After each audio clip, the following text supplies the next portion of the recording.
Once again, it's on. Welcome back to another great episode of the Better Than Sex Sports Podcast. Of course, you know I am the man on the street. And this is Pharaoh King. Tim Dog from Be More Careful. Shout out to Orlando. And of course, the Math Professor will be joining us shortly. But you know, hey, mistakes happens. You know, we're a little late, but hey, all great things come to those that wait. But y'all know how we always start our podcast off. We always got to ask the brothers how their day went. So, Pharaoh King, how was your day, my brother? As I was telling you fellas before, I'm doing pretty good considering 12 plus hours of fasting throughout the day because, like I said, I'm doing this Ramadan thing and with a couple of co-workers that I have. It's like I told you before, it's a very enlightening experience. I did it. I'm doing it, and I will see the health benefits toward the end of it. All right, man. More power. Spiritual and mental. Glad to hear that you're on that journey. Professor, how was your day, my brother? It was good, except I had to put out a few fires that I started when I was doing some shit that I shouldn't have been doing this weekend. It's way too early for that. It's not even spring yet, bro. Yeah. Would you have to get some Plan B? Oh God, no! Oh no! No! Joseph, Not, let's make it plain. Not there those. were some of us here on time. The others Look, this the first time I've been late ever. So you can shut up. At least when I'm on here, I can always be seen. Well, hold on, wait a minute. You just started getting good lighting. Yeah.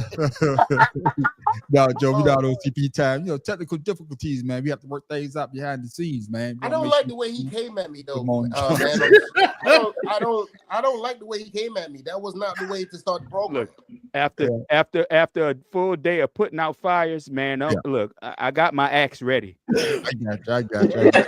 He said, "Don't fuck with me." Well, damn it, I'm gonna bring the hose. Damn it, I'm tired of this. How was your day, my brother? Shot, how was your day, my brother? God. I'm sorry, I missed that, brother. Ain't nothing new. Nah, man. Day was pretty good. Got some rain for my plants, and so I have my first issue with one of my mango trees, so I have to nurse her back to health and everything. So I got to go ahead, and I stressed my tree a little bit much, so I got to go ahead and, you know what I'm saying, do that thing. So I was on the yard today doing grafting and all that type of stuff. So yeah, it was a good day. You know, you were singing to it. I sure was. I was hugging it. I was trying to be gentle. Man, listen. Treat it like it's a first date. Yes, sir. Aloe vera and everything. I done Yes, grabbed sir. it. Listen. You should have just took it to counseling. Hopefully it's not like your first time getting a piece, 20 seconds you was out. But anyway. Damn. No.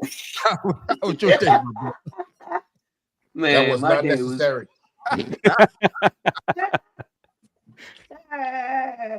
Man, my day was cool. It didn't start until about 10:45. I didn't realize I slept so late, so I continued on to lay down until about 2. Yeah, I got Cook you. me something to eat, and I'm here now. That's what I'm talking about. As for me, the man on the street, man, the day started out crazy, man. It was raining like hell. Damn, feet got wet. You know when your feet get wet, man. Oh, Boy. Lord. That's it. This old man and his damn feet. Yeah, man. My feet got wet at work, man. I was like, I want to take my feet, take my shoes off, let my damn socks dry, but you can't do that. So I was like, fuck it. All damn day, I was drunk as hell.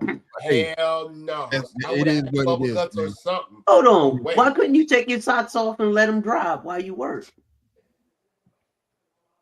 Anyway, I'm not Hey, this country. hey, Tim Dog, Yeah, there's some things you got to keep private. yeah, Right. thank you. Oh, What up, brother? what, you got eagle talons or something? Hey, I don't go get my feet done. I'm scared of people gonna call the police on me. You get your Yeah, feet done. about Ladies that. and gentlemen, let's go ahead and get it. Hey, Damn your shame. toes look like my hands, huh? Yeah. No, my Damn feet are shame. like shacks. But hey, anyway, thank everybody that's tuning in, man. We got a good show for y'all, man. Let's go ahead and get this started, man. Because it seems as though that this guy, I don't know if his stock is going to drop in the draft, but it seems like everybody got something to say about him. I know we talked about him before, but now people are talking about his interview. NFL insider Josina Anderson breathlessly reporting with much outrage in her tone that a quarterback coach, an NFL quarterback coach, a team drafting, she says, in the top seven, referred to Shedeur Sanders as coming off as brash and arrogant in the team interview, and made this assessment known to a number of people. Hey, I'm coming to you first, Shata, and the question is this. Is Shedeur Sanders being criticized for being himself or because he's Deion Sanders' son? Shata.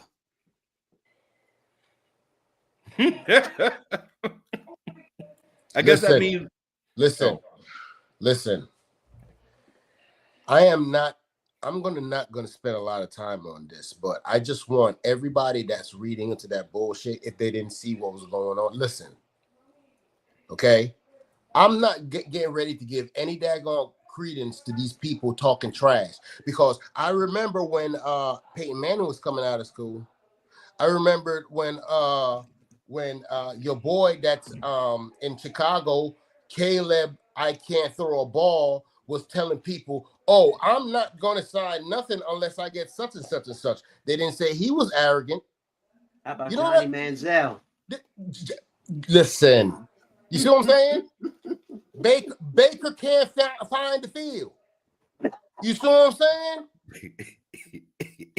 You got these cats coming out. The Giants drafted freaking daggone, what's the boy damn Daniel out of Duke? Jones.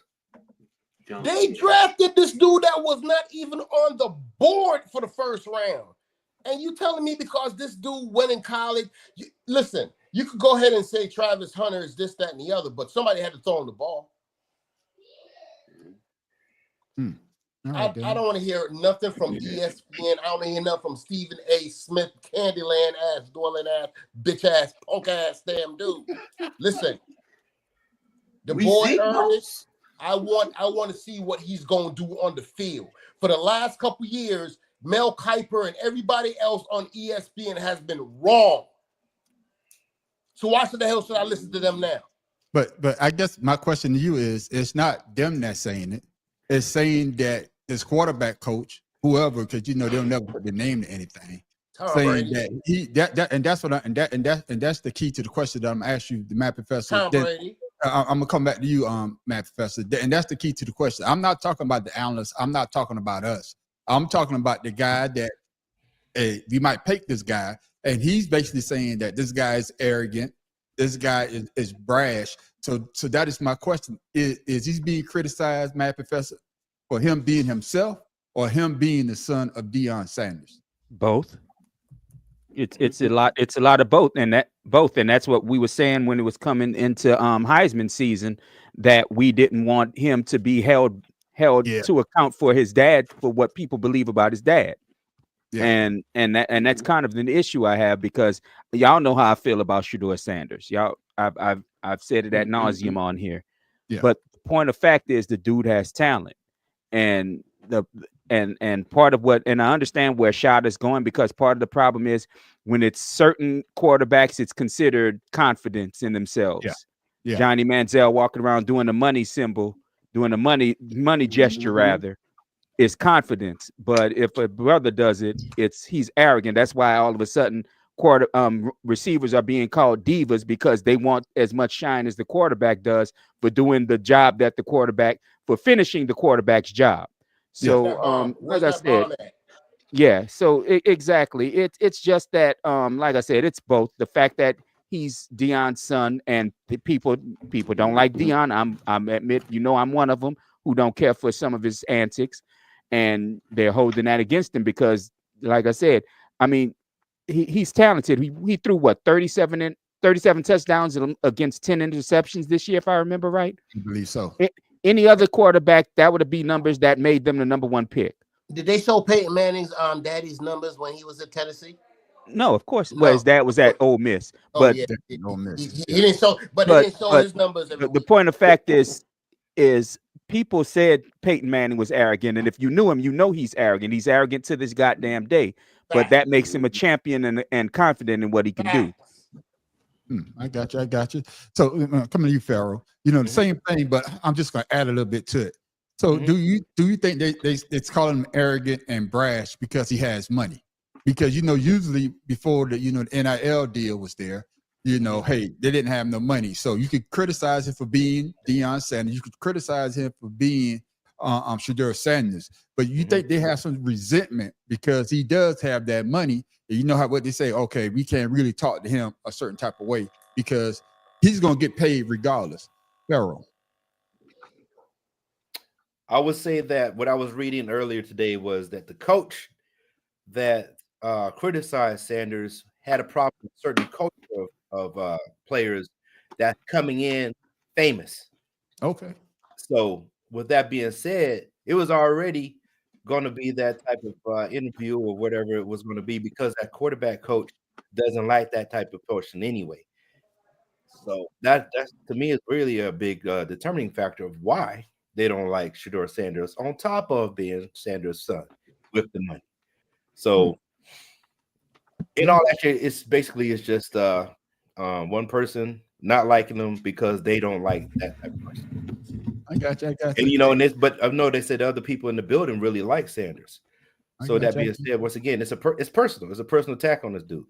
I got you. And Tim Dog, of course, Deion Sanders had the song "Show Me the Money." Or it must be the money. That's what it was, right? Yeah. Must be the money. Got a commercial and everything. We don't need you to sing it, Tim Dog. Yeah, he dancing too. He dancing too. But He Tim can dance all he Professor wants. Hater. You don't even talk. Just go ahead and answer the question. Hater. Is it because he's coming in already damn near famous, or is because he's being himself, or is because he's Deion Sanders' son?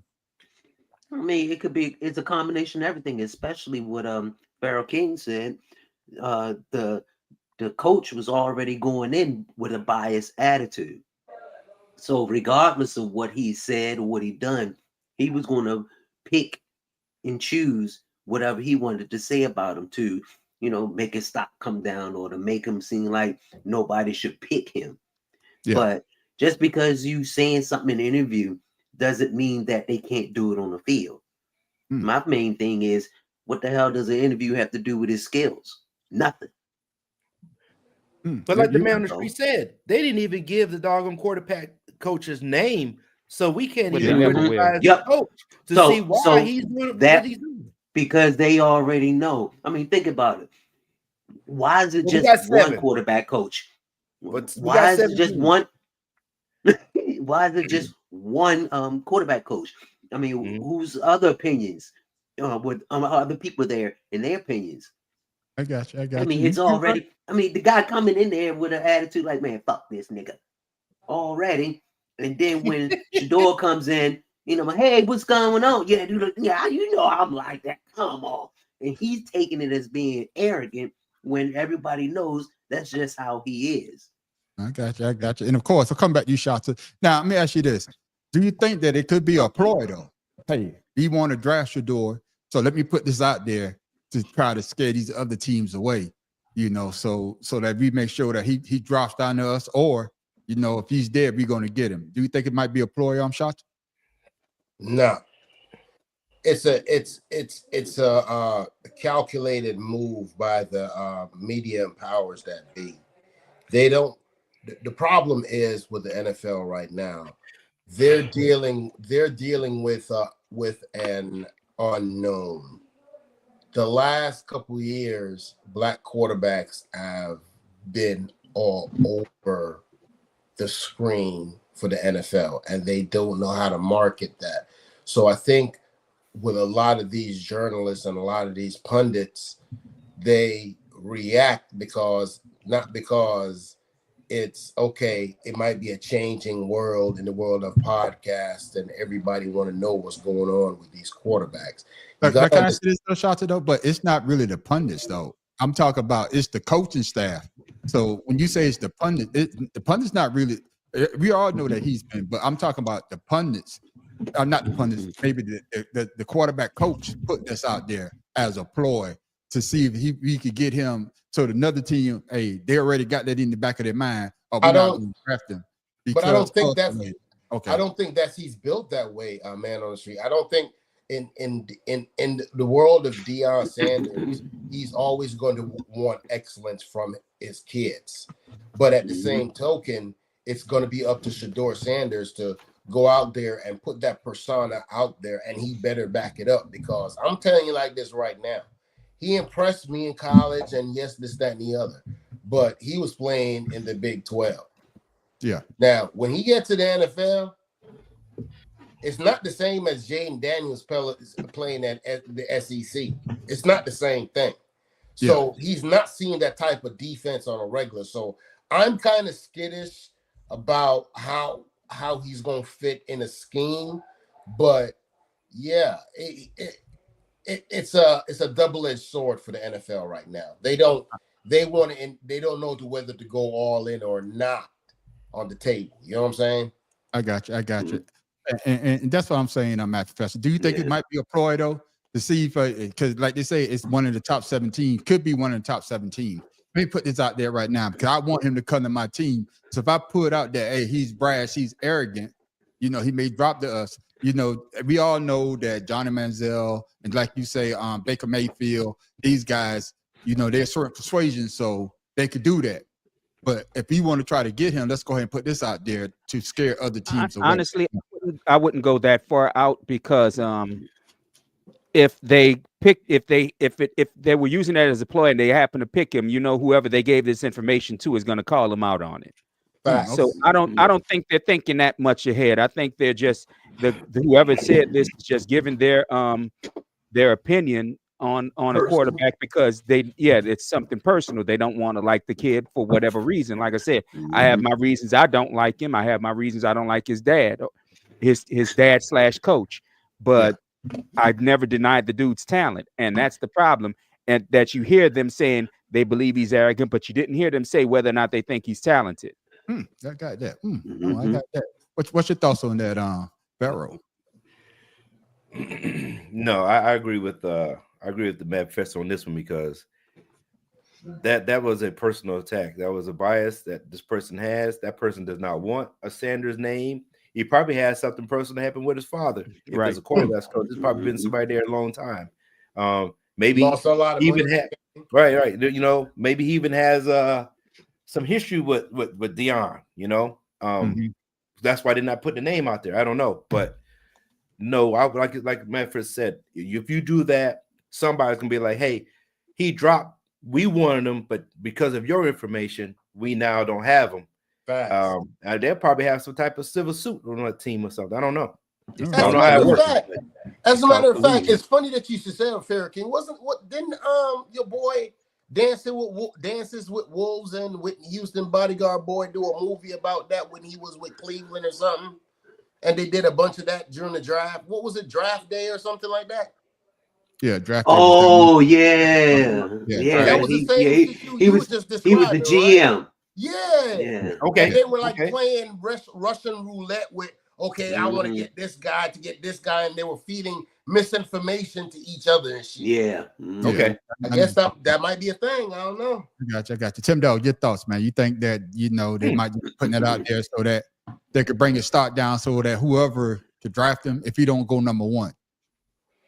No, if anything, it probably boosts his stock, because everyone knows that. I mean, if it was any other person, the reporter would have said the person's name.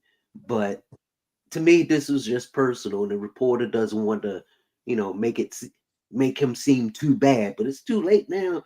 I mean, most people. I mean, the people within the organization know who it is. Oh yeah. But to me, this is just a coach going out there giving out his own personal opinion, because he doesn't want the team to pick him. Because now he would have to coach him. We talk about New York, right? I believe it's New York. The Giants. They don't want a black quarterback. I'm telling you. See, that's and that's what I'm saying. Why the person did that, so that the team and the owners, the coaches won't pick him. Yeah, It had and, nothing to do with anybody else. I'm gonna agree with y'all on that one, man. I think Deion Sanders brought up a lot of people a long way because of the way that he portrays himself. He's very confident man, and his son is basically his goddamn identical twin. Deion with that, It's that better. yeah, with that wet Jerry curl, and just like he did with you remember what he said to Romo, right? When the guy say that guy tackle like Deion Sanders didn't tackle him. Tackle's Deion, better. No, you yeah, say tackle's better. and Deion Sanders had to blast him and say, "Hey, I got a gold jacket I didn't want." He threw to everybody except for me. I've been at the league 10 years when Romo was still in the league. So we know how Deion trained his son. And hopefully, man, teams that do want to draft him, they don't look at that and shy away from that, because you may miss out on the next big thing coming. Or you may get a goddamn dud. We never know. Jamarcus Russell. Stop it! Don't do that. You may get a dud, but man, going from I don't know if you want to call him a stud or a diva. Don't do that. But he's going to DC. Farrell King brought it up. I didn't bring nothing up. He had the video, so I guess he know what was coming. Deebo Samuel is headed to Washington, according to our Jonathan Jones. The Commanders are sending a 5th-round pick to San Francisco, and the 49ers gave Samuel permission to seek a trade in early February. Samuel had 806 yards from scrimmage and 4 TDs this season, the second lowest totals in his career in each category. Ah, shit, boy. Fashion is coming back. I'm coming to you first, man. No, man, come to me last, man. I want to hear y'all speak this, man. To the NFC Championship game, will Deebo Samuel be the catalyst for the Washington Commanders to make another great step towards the Super Bowl? I really was pulling for DK Metcalf when he was up.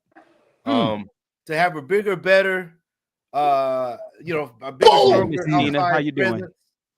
I That's really my want to auntie see that Tina right because there. Washington has always had small receivers, Come and then when they did have on, that one big receiver, he had nobody throwing the ball. That was at Westbrook, I believe it was, at one time back in the day. So for Deebo, I don't need no fashion tips in the doggone in the locker room. You know what I mean? I don't really need to see that. I am happy though that he is coming to the team, though. I won't say that I'm not happy, but I think they need some more pieces, especially like offensive line, some defensive pieces. I thought the offense was gelling with the people that they had because they were hungry to play. Yeah, but lot of mercy. Like what they said, Deebo the past 2 years, he's fallen off. But look at the quarterback he had, and look how they were playing when people started falling out because of injury. So, I mean, I can't really say the numbers really say anything. I just believe the whole team was falling apart. Yeah. I agree with you on that. And of course, with Purdy wasn't what they thought he was going to be. The first year, then everybody got a chance to adjust. Of course, his numbers going to go down. And then Purdy and then the offensive line was also hurting as well. So me ask you there, Tim Dahl, what you think about that trade of Deebo Samuel going to the Commanders? Will you think that'll be the catalyst for them to take that next step to eventually get to the Super Bowl next year? I would say yes, because it gives Jaden Daniels another target other than Scary Terry, because we all know how he can be. So instead of the defense concentrating on Terry, now they got Deebo. Like, which one? And they also got some nice young slot receivers, and the Commanders are on their way up. They're like the Oklahoma City in basketball. Start them out young, build all around, get a new coach, and now look at them. I'm telling you, the NFC East, Dallas is no longer any relevance to anyone now. Nobody's scared of them. So they're going to stay in the bottom of the division. Yeah, I know, but you know what I'm saying? Their reputation of having good games is going down. Now, they probably going to start taking them off for Thanksgiving. I mean, no, I don't think that's going to happen. That's their money. Professor. Do you think that's going to help them out? With Jaden Daniels going to his second year, you got another wide receiver. Teams usually they adjust to these quarterbacks. Look at what's my man down there in Houston. His second year wasn't his first year. So now you got another weapon just in case he goes into like the second year slump. Your thoughts on Matt? CJ Stroud, but he's Well, CJ Daniel. The thing about getting Debo is Debo helped out in the run game in Frisco. Yeah. He's a great blocker. He's a great downfield blocker in the run game, and he can run better than a lot of running backs in the league can, including maybe the Commanders running backs. So I think it'll give them a new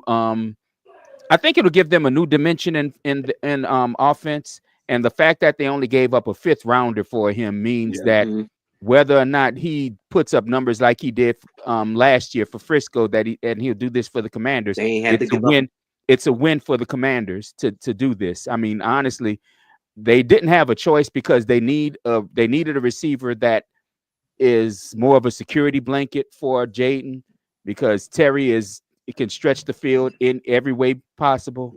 What's the one with the weird name whose name escapes me? King. Zacchaeus. Yeah, Zacchaeus. Zachary. He's the same thing as Terry Metcalf. So I mean, not McLaurin rather. So they needed somebody who is a short yard, who can take a short 10-yard downfield pass and turn it into a long touchdown. So I won't say Super Bowl, not yet, but this is a great step toward one. Okay. Yeah, they got he a could be a long slot receiver. offseason. Yeah, but I tell you, he could be the best slot receiver for them. Definitely. We get you in there, goddamn Shotzi. Your thoughts on that trade? Listen, fact of the matter is, y'all all made good points, okay? And I'm just gonna come from this from the first team I fell in love with when I came to this country was the Washington Redskins. I fell into love with the Washington Redskins because of the Hogs. It wasn't because of the posse. It wasn't because of that on Charles Mann or Dexter Manley. It was the Hogs. That line counter trade. That line with Joe Jacoby and them cats, they were mean, man. Them cats were mean. You understand? Now, I fast forward to now, what I see, the Commanders are basically set up to be the next team to challenge the Eagles. But they can't, because all they have done in adding this little, the one that like to wear plaid and all them something they go to the game. Him wear a purse on them something there. What about wear a black outfit with you go to the club, when you go to the club in Atlanta, Georgia, you see the girl are walking with the the man I go to a football game. Hey man, I'm not gonna let you slander my new teammate on there. No, I'm not gonna let you slander him. What does that have to do with his skills? What does that have to do with his skills? Nothing. Look, where I come from, let me tell you something. Man, a bad man. Man, now go. Me no know no man on this planet that way going out. Him know same going on national TV. I'm gonna put on a skirt. Whoa! This dude talk like a Jamaican on TV. Shut up! Slow down, man. We can't understand you. Whoa! I'm gonna have to get my daughter-in-law to translate this shit. Right. Listen. But what about his talent, though? Besides the way that he's there. All right. What does we're that gonna come play back. do We're to gonna come back. Yeah, Hold on. yeah, go ahead. We're gonna come back. Now, all I'm saying is I hear what everybody's saying, but just looking at what the Commanders have right now, you don't need a speed slot. You have Austin Eckler, who fumbled in the goddamn NFC Championship game of all games. First of all, don't act like Debo Samuel. Debo Samuel ain't over there slipping with baby oil over there and dropping the ball a couple times. Don't tell me Debo Samuel ain't P. Diddy a couple times this year. Some baby oil. When Debo Samuels was in his peak, the year that the Eagles did went to Super Bowl and old boy got hurt, Purdy got hurt. They didn't really have a quarterback. But I understand, Farrell. I'm gonna ask you this, because that is tight up skirts, and I'm tight up skirts. Because and Matt Professor brought it up. He could be that safety blanket, and of course I've seen him turn a 3-yard catch, and he's gone to the house. He still got that speed. If he's in shape, if he comes in shape, but he coming in with the mind frame that, hey, I saw what the Commanders did without me, and they got to the NFC Championship game. just think if I come in with that positive mind, we could get to that next level, barring injuries and everything like that. What you got to say about that, Pharaoh? Father Jesus. Oh no, you're I good. definitely agree. Especially when you dress like that, you gotta run fast. So Right. you know, that's a Right. must. That's a I prerequisite try, of I try to dressing get like up that. off of that. You know job. what? You know what? You know what? But I would say that everybody needs. You know what? Debo is just a bigger, better. How the Patriots used to use Edelman and what was the other dude? Wesley, No. Wes Welker. No. You know, if they could do that No. with him, and No. even with McCaffrey, add McCaffrey, make McCaffrey that little safety blanket. Not They'll have the same type of offense. I like Yeah. that too. Yeah. Let me ask you this, Matt Professor. If Debo was to come to the Saints, would you think that would have made them a better team? And I'm just hypothetical. I'm using everybody. I'm just using everybody team. Weird. You Yeah, gonna honestly, hop on that question Yeah, like what- Tuesday was yesterday. What did I say is the Saints issue? The Saints issue is not And the it got cut playmaker. short. It's the playmaker that touches the ball second in the play. I mean, shit.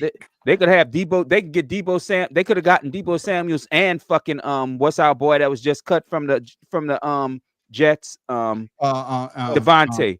Devontae. And it wouldn't make that Mhm. much of a difference if the quarterback can't get them the ball on a consistent basis. Okay, then. All right. Then I All I'm understand I saying knew is exactly. the same I knew thing. exactly he was going to say that. that. Okay, The then. Eagles are the prototype. Who are you going to use to cover Brandon Ayuk? Yeah. Who are you going to use to cover AJ Brown? DK Metcalf. You don't get no big receiver? Are you kidding me? I got you. What's your thoughts on that? We had to come to the Ravens. There, Tim Dog. You think it would have made a difference for y'all to get over that hump? Just hypothetical. No, hypothetically, he fits to me. The Commander's perfect for everything y'all was saying. He could be that slot receiver that It's going to sits bog up in down there. the offense. It's going to bog the offense down. He's not gonna bog anything because he's a perfect route runner. Give him a quick slant across on like a man on the street said, turn a 3-yarder into a 20 or 15, and then you got those sweeps that he always used to run with San Francisco. So Yeah, I mean, he has a dual offensive threat. DK Metcalf, Debo Samuel. DK Metcalf, Debo You see what Joe put up there, man? Yeah, and I want to push back against that just a little bit. Go ahead. Because here's the thing. Once they made Purdy their number one quarterback, Debo was second fiddle already. So him not wanting to be second fiddle to McCaffrey, that also doesn't make sense because McCaffrey doesn't play a full season and has yet to play a full season his entire career. That's a good point. It's easy with Carolina. So I mean, McCaffrey, that's fine. That's all fine, well and good to think that Debo didn't want to play second fiddle. I think Debo's problem was they didn't respect what he brought to the offense in San Francisco because they would treat him like he was a bench warmer, basically, or he'd come in to relieve the number one receiver when he was their number one receiver. And that's because as much as I like Brandon Ayuk, up until this year, Debo was more consistent. Correct. Absolutely. I got you. And and Matt Professor, and that's my only thing. Just to say, that's my only hang up with this whole thing. But I can't get past the thing that they might have wear plastic go to the stadium. I can't understand that. Fellas, I know you got this one, man, but there's been a lot of players released, and Matt Professor even brought up one. So the question is this, and I'm coming to you first, Tim Dog. What NFL player release surprised you the most this week? You had they played Slay from the Eagles. We got rid of Bradbury from the Eagles. Of course, Devontae Adams gone from the Jets. And I think there's a few more out. Jets, yeah. Yeah. So what if you can, you can't, man, don't worry about it. No, I'm just saying Devontae Adams, I mean, he just got there. And just because, the mad quarterback is gone doesn't mean you need to get rid of, a receiver that, a big receiver that, can run down the field. So that I don't understand. But then again, if the Commanders were smart, they could have picked him up. And they could have picked him up instead of Debo. I mean, he's experienced. He runs his routes, and he's a big receiver. He can just throw it up there to him. He can catch it. He can body up with any defensive back that's out there, especially a safety. If safety can't even do nothing with him. So what you thought about that? What you think about that?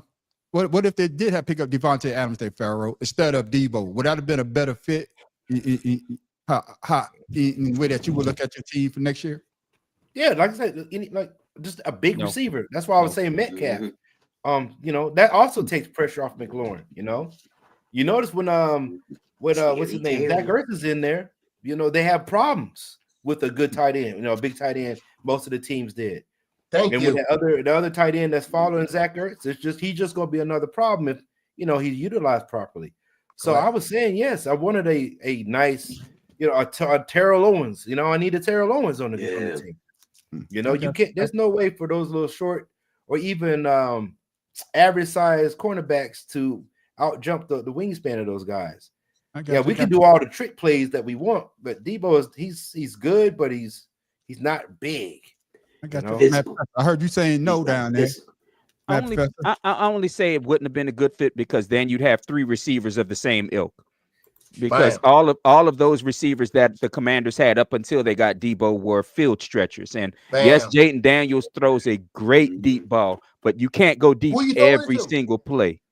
You just can't do that. You need somebody who can take some coverage underneath to open up the guys in the secondary.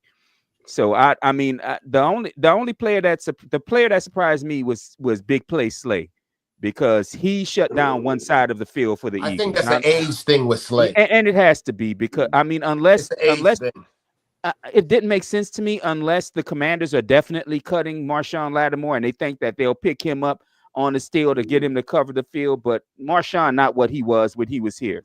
So to me, that's the biggest surprise. I knew Devontae was going to get cut because the only reason Devontae was there was Aaron Rodgers. Yeah. That's right. What about you, Shop? The mad quarterback. I agree with Matt Professor on all his takes up to this point, because the bottom line still remains. Like I said, I pretty much know the Commanders playbook. I studied them for years. I knew exactly the plays, the counter gap, and I knew all of that.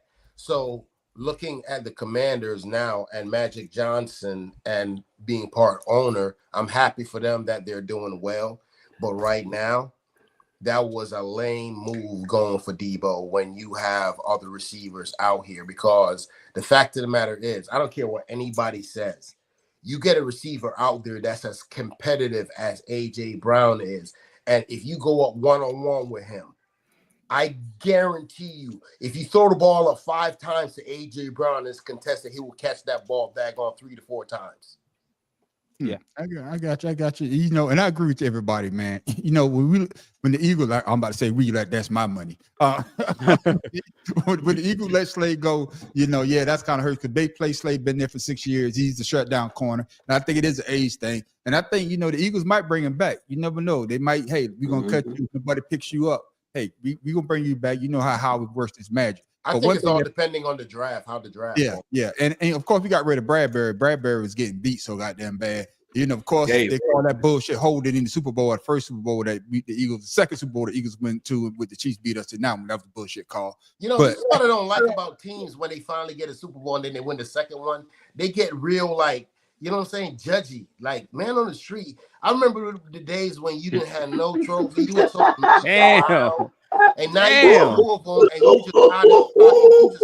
you just so verbal with everything. I'm just saying, you're just so verbal with everything. I'm about to agree with you on this, Pharaoh. Metcalf. Adams is sort of like a Metcalf. He's not as big, not as strong. He might not be as fast, but he can catch that ball. And I remember when Metcalf came out, the Eagles had a chance to get Metcalf.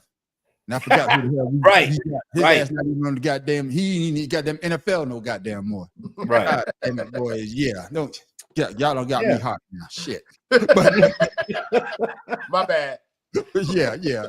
And like you said, he's not a receiver that takes the top off the defense. He's a possession receiver, as they used to call it. He's big. He's able to stand in those areas to get the ball. So I don't need a gimmick guy. As long as I got a guy that takes 2 people to tackle or cover, I'm straight with that. I Right. got you. And man, let's move along, man, because you want somebody that's gonna fight. But man, I watch this shit. I turned the goddamn TV off. Oh, go ahead and don't show this. Please don't show this this. goddamn fight. Javante Tank Davis' defense of his WBA lightweight championship against Lamont Roach Jr. ended in a majority draw in front of a stunned, sold-out crowd, nearly 20,000 at Barclays, right over the bridge here in Brooklyn. Davis retained his title in a fight he would like to soon forget. Man, Professor, I'm coming to you first, man. Did Lamont Roach get hosed in this Javante Tank Davis fight? Oh, I'm gonna say yeah because I didn't watch it. So Yo, that's not a fool in a fool something in the fun today. And come to I the had league, two of that's us. what he was. I had other shit going on. At least you're honest. I forgot about it. Yo, it's been yourself, man. All right, Yourself and relax. So I don't have a video of it, but let's put it this No, way. but I saw the highlights. Yeah. It was a decent fight, but it wasn't the fight that I wanted to see, especially with I Tank. enjoyed the Supposed fight. to be one of the people that's supposed to knock him out. I enjoyed the fight. I think what people is very complaining about is, I believe it was the 9th round, and he took a knee, and the referee didn't take a point. But they when they showed it, he didn't get hit, but he said that something was in his eye. But he still took a knee. He still took a knee in the fight. So that's what I'm saying. And then they say it was a draw. Mhm. They gave the fight a draw, but the fighter did took a knee. He wasn't punched, but he took a knee. So I think that's what a lot of people are saying. Hey, if this guy took a knee, that should have been a point deducted or whatever. What is it? 8-9 round or whatever round? Yeah, it would have been 8-10. Yeah, 8-10 round. And then, of course, if they had called it as a knockdown, then of course Lamont Roach would have been the champion. Exactly. So, now, hearing that backstory, do you think you got hosed? Man, Professor. Again, I didn't watch it, so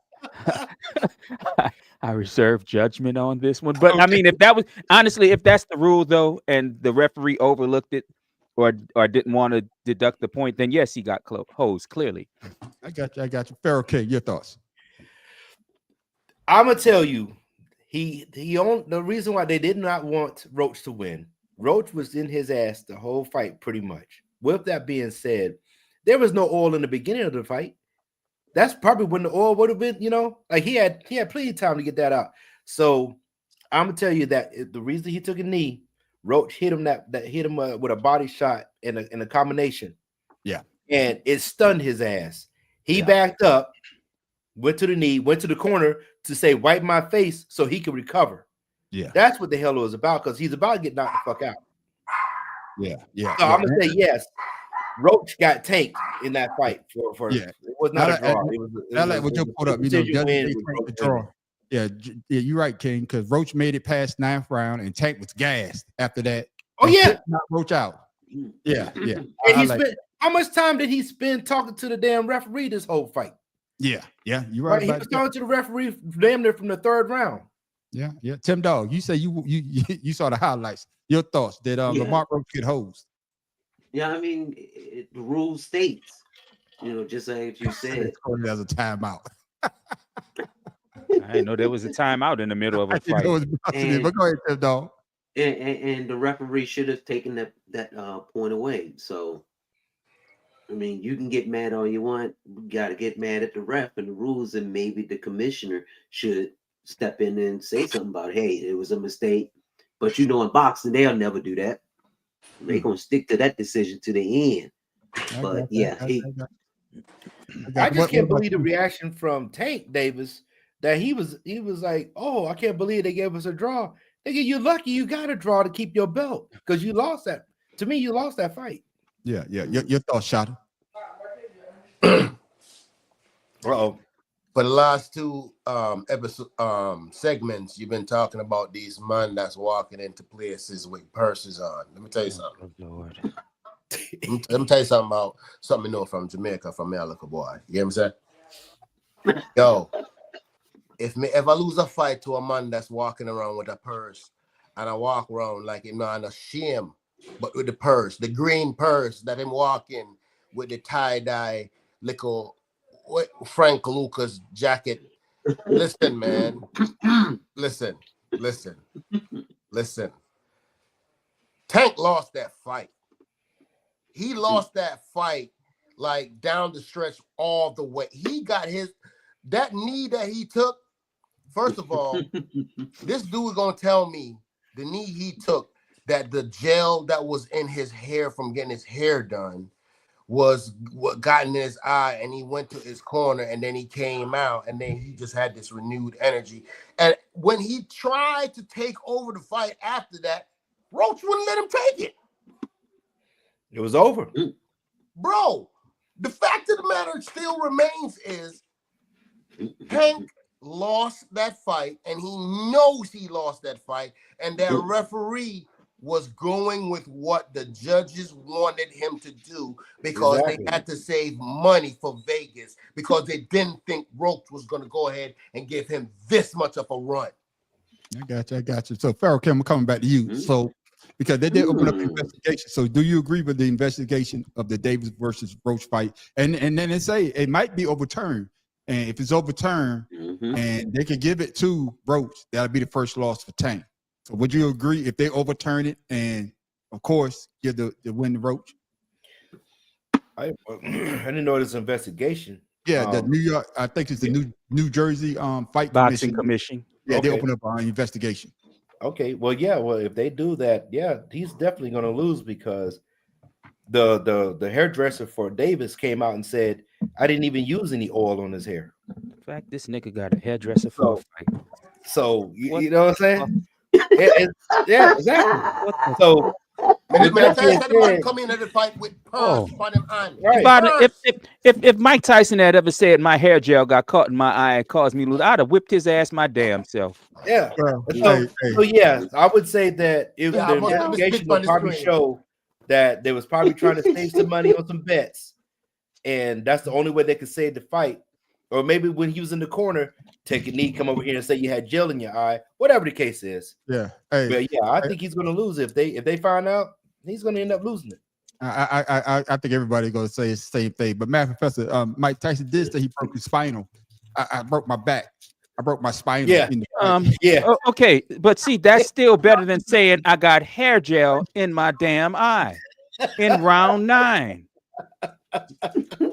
It didn't sweat out in the first round. You come out moist for a fight. That's called the Michael Jackson. Hey, no Diddy. Michael Jackson defense. No Diddy. Coming out moist. Here. That's the weakest. And as far as that question, I understand the need for an investigation, but I don't like an investigation overturning the fight, to be perfectly honest with you. Because that sets a precedence, because there can be an investigation for damn near every fight. Yeah, that's true. Except the knockouts. Yeah, except for knockouts. Except the knockouts.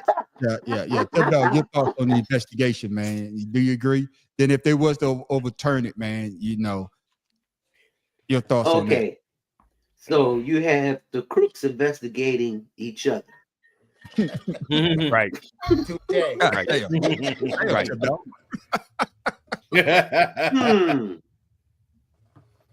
I don't know. I don't think anything will come out of it. So.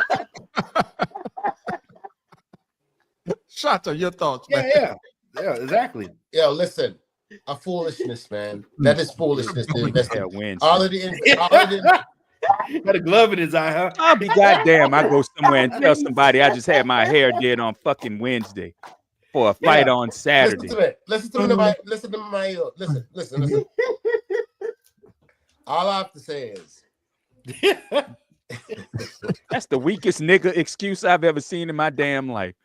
I'm sorry. Listen, man, when he said that, I looked and I was like, I know damn well that's not what you're going to use at the end of this. And then everybody's booing, and he want to know why the whole crowd's booing. And it was sad. He could have grabbed the mic. I got hair gel in my eye. I'm sorry. Hey, let's get shot. If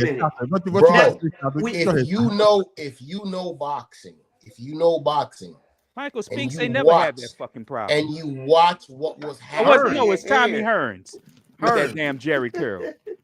Stop it! Don't do that! Don't do that! Hey, he was wet. Hey, he was moist coming into the fight. Right. Don't. You ain't never hear him talk about Jerry curl juice in his eye. Don't do that. Fuck out. My My thing is, do you always go down to your knee when you got something in your eye, or Maybe do I you get sit there shot, and Okay, man. rub you know with your what? hand? Before I finish Think my about point, it. before I finish my point, Yeah, go finish your seeing point, that y'all man. bringing it up, before I finish my point, seeing that y'all want to go all into Eddie Murphy and daggone, listen, how many of y'all tell the truth? How many of y'all had a Jerry curl? Why you think I ain't I got had no damn to. hair?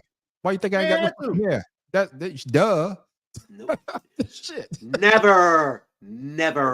I had an S Let me tell curl. you something. Yeah. That- Yeah. that's My, why I let me still tell Gel you have ain't my getting my hair. damn eye. Let me tell you Hey, something. Shanta, I'm gonna tell you Let me like tell you this. something. Whoever had a Jerry curl, they ain't got no hair today on this Exactly. podcast. Let me tell you something. I said an S curl, Negro, not a damn Jerry curl. Let me tell you something. Same difference. I don't We- have no hair either. We didn't have no damn barbers in El Paso, Texas that could handle black hair. Okay? Woo. Niggas had to Oh. do what niggas had to do. After Okay? you came down, boy. So yeah, I was in Korea. I had that God damn slow it. blow. I was in Korea. Shit. that's Crisco. Conspiracy brother had one too. Yeah, I'm gonna put every fucking body in business out there. Oh, It I turned was his in- damn white, it turned his gray patch pink for a long fucking time.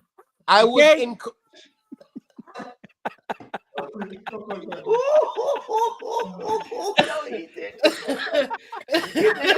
hey, hey. Oh, I was saying. he got me on the I- street showing his crack. Oh goodness. Yeah, I know. Yeah, crack. I was in Korea. Okay. I was in Korea when that this foolishness was story going again? down. You understand?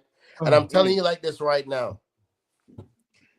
If you know boxing, that man was getting licked in his face, in his stomach, in his chest, in his kidney. And when that man touched him on the side, he said to himself, "This nigga is stronger than I thought he was." And took the knee. Yeah. Yeah. And I Because remember, Roach and him sparred together. yeah. So I think when Roach hit him with that shot, that Roberto Duran with the left hand, Yeah, that's what I'm telling you.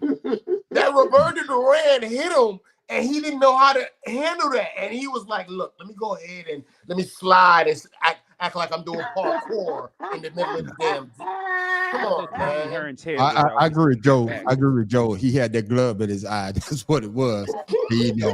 And then again, I think sometimes when these guys take these fights, you look at these other guys as, "Hey, I got this." Just like with Mike Tyson when he said he fought Buster Douglas. Him and Bobby Brown was out that whole night, even though I believe That's Mike his Tyson. fault. Mike Tyson actually won that fight. If you ever go back and look at it, Yeah, he did. Mike Tyson won In the the fight. seventh round? Referee- No, not the seventh. Was it 7 or Yeah, 4? yeah. When he knocked him out, the When he knocked referee- him down and the referee didn't count at all. Yeah. So, but anyway, but when you take these guys lightly, and like they say that they was his sparring partner, so I know your weaknesses, I know your strengths, and them damn body blows hurt more than getting hit in the goddamn face. I don't give a damn what nobody say. You know what I'm saying? Because like I say, I done got hit in the face. I'm not gonna say who hit me, but I done got hit. Joy, All I Joy, know what's her is- name, Joy? All I know is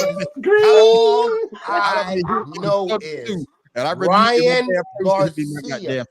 Ryan Garcia, and anybody that's a Ryan Garcia fan, you better not open your mouth and say nothing. Right, What are you talking about now? I'm about to ask what the fuck is Yeah, going that- on. Man, what are you smoking? Did y'all see the last fight? Did y'all see the fight between Tank and Garcia?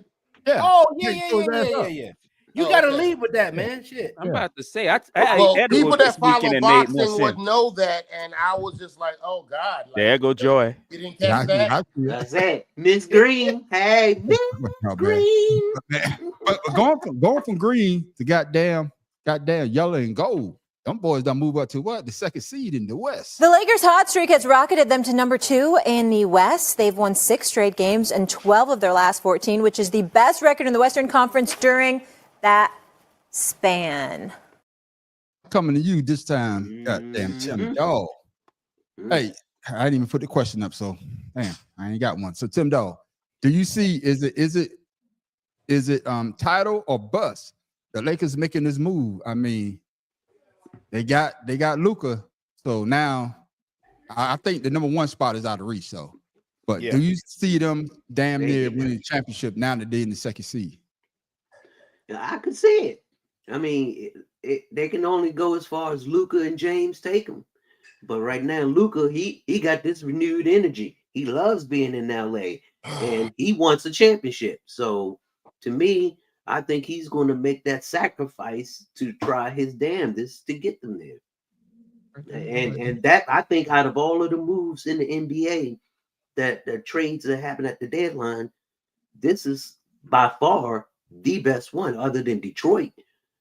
I mean, man, in Houston, but the Lakers, they have this. Everybody was talking about the chemistry between LeBron and Luka, and who's going to handle the ball.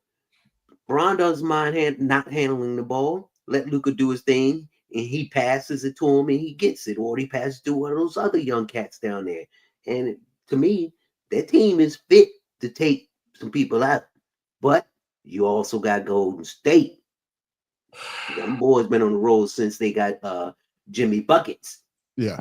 Yeah. And he brought his defense with him and sharing it with the team. Yeah, yeah. And I know we talked about that last week, but now the Lakers seem to find some type of chemistry. Shata, can you see them boys making that run? To is it championship or bust? No, Joe. No. Listen to me. Uh-oh. You have to understand something. You understand? Father Time is undefeated. You understand? And this is the one thing about Father Time that I realize. Every man have to go ahead and one day them have to face Father Time. And Father Time is going to tell them, you're going to feel good for now, but wait till me catch you, because when I catch you, I'm going to catch you at the most inconvenient time for you. You understand? That man is over 40 years old. Mm-hmm. I love the fact that him had 50,000 points and all of that good thing. And I love that Luka thinks him can win a championship with elderly LeBron James. But this is not Uncle Drew, my youth. This is not a movie, dog.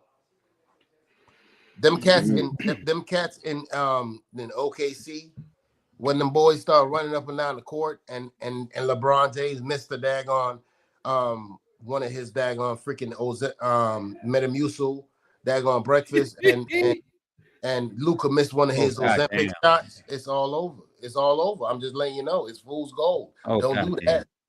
Don't do that. All right, then, Pharaoh King, do you agree? Is it fool's gold? I mean, or is it championship or bust for the Lakers? I mean, they made the trade, and now they're on a 6th game on winning streak, looking pretty good. Like Tim Dog said, you got Luka and LeBron. Everybody running how they're just going to gel together. It seems to be working so far. Your thoughts, Pharaoh? That's cubic zirconian thing. Yeah, I would say. Yeah, I'd say I'm still stuck on the Thunder. So I would say that it looks good right now because they're not in the playoffs. But once again, when postseason start, that's a different season. Yes. Mm-hmm. So I would say that I can see them trying to make a run, giving an effort, but I don't see them winning no championship. Where's Luka from again? Lithuania.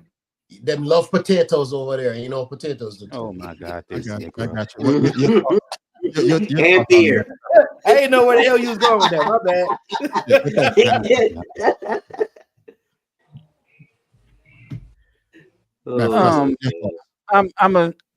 Here's a question I have for the panel.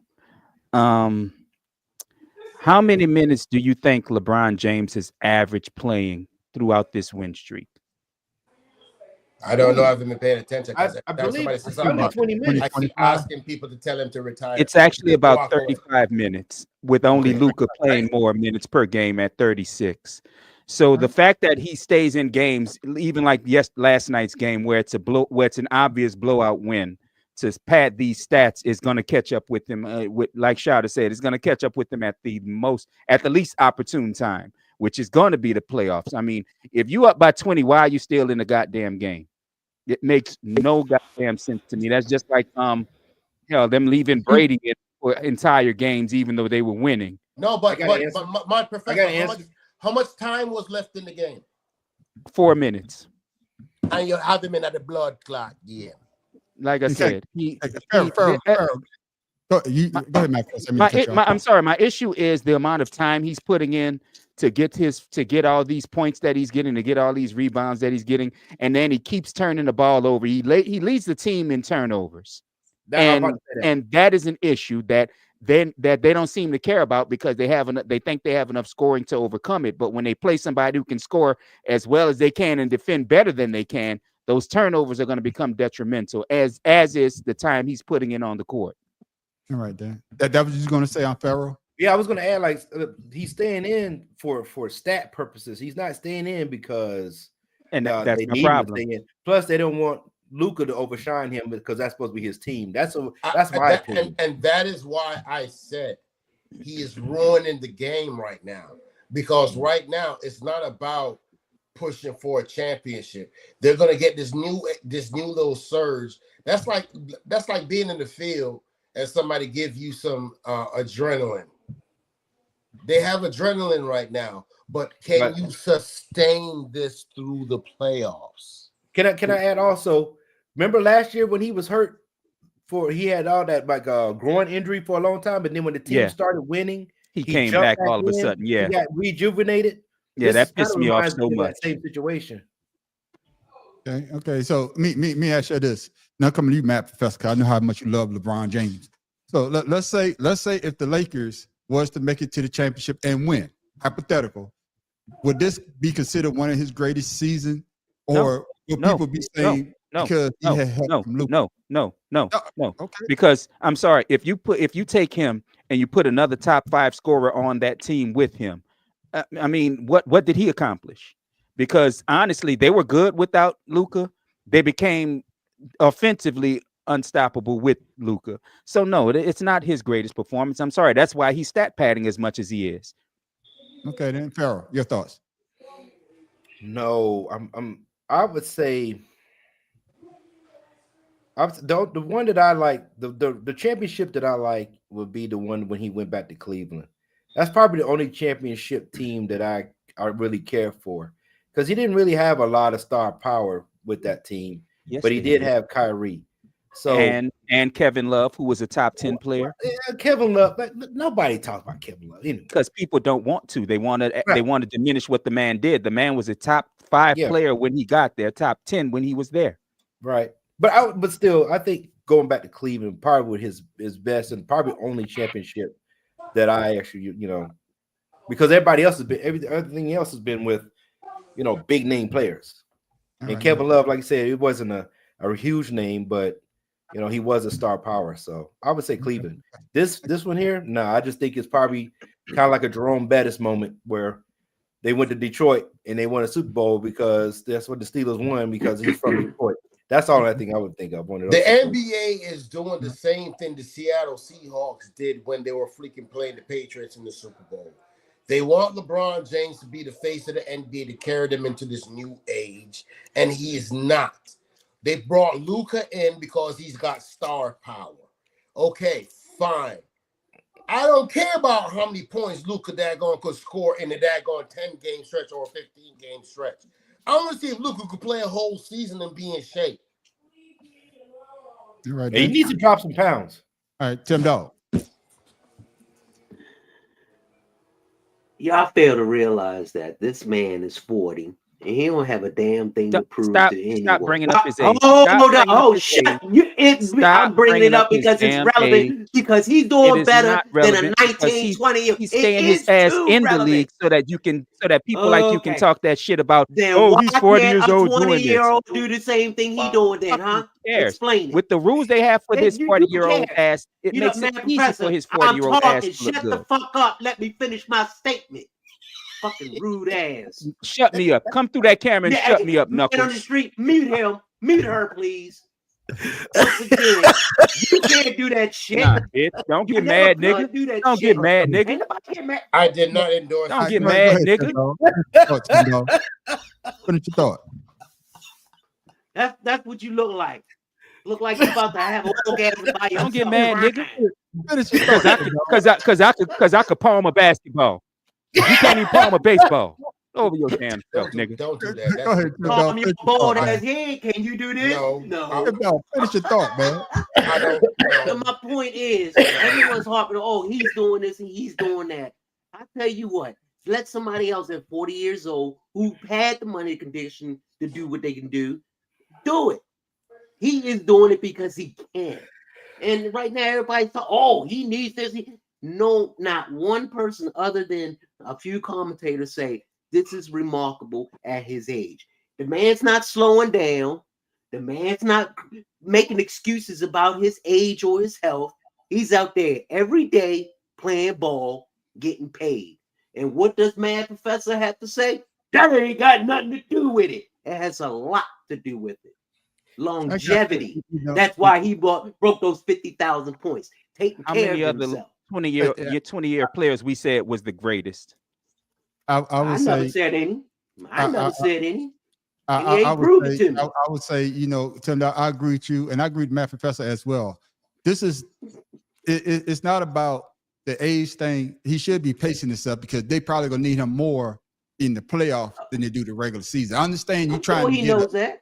I understand he you're trying to knows get a that. top seed, but if you're playing 36 minutes a game, that's too much at his age. And I'm not trying to say that he can't handle it because he is a physical specimen, but it should be what they say. It's not the battle, it's the war that you want to win.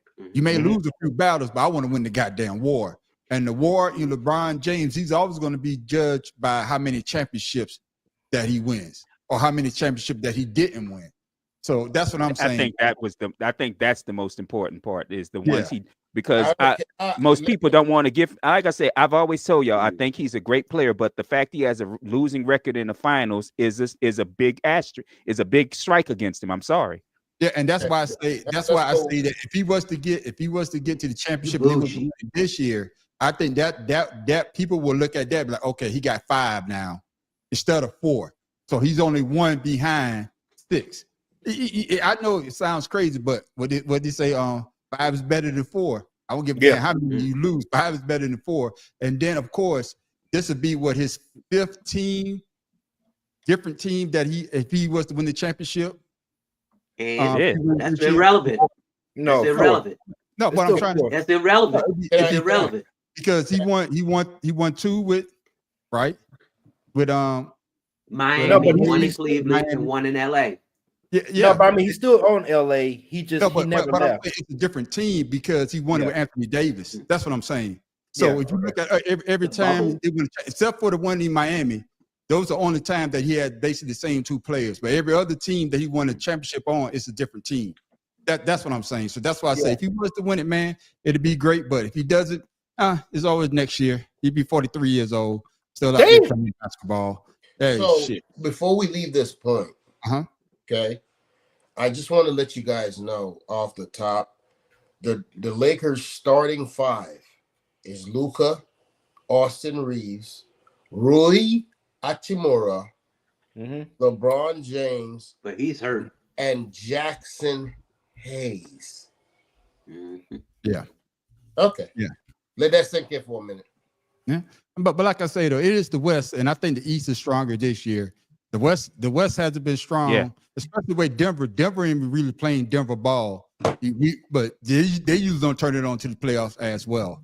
But fellas, They got beat up by Boston. I'm gonna save mine for last.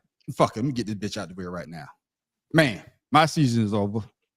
My season is over because of this bitch. But we start our show tonight with breaking news. Philadelphia 76ers star Joel Embiid will miss the remainder of the season as he and the team continue to look for a long-term solution to that troublesome left knee that has plagued the 2023 MVP. So for more on this, we bring in the man who broke the news this afternoon, our senior insider, Shams Charania. Shams, what went into the decision for Philadelphia to finally shut down Embiid here?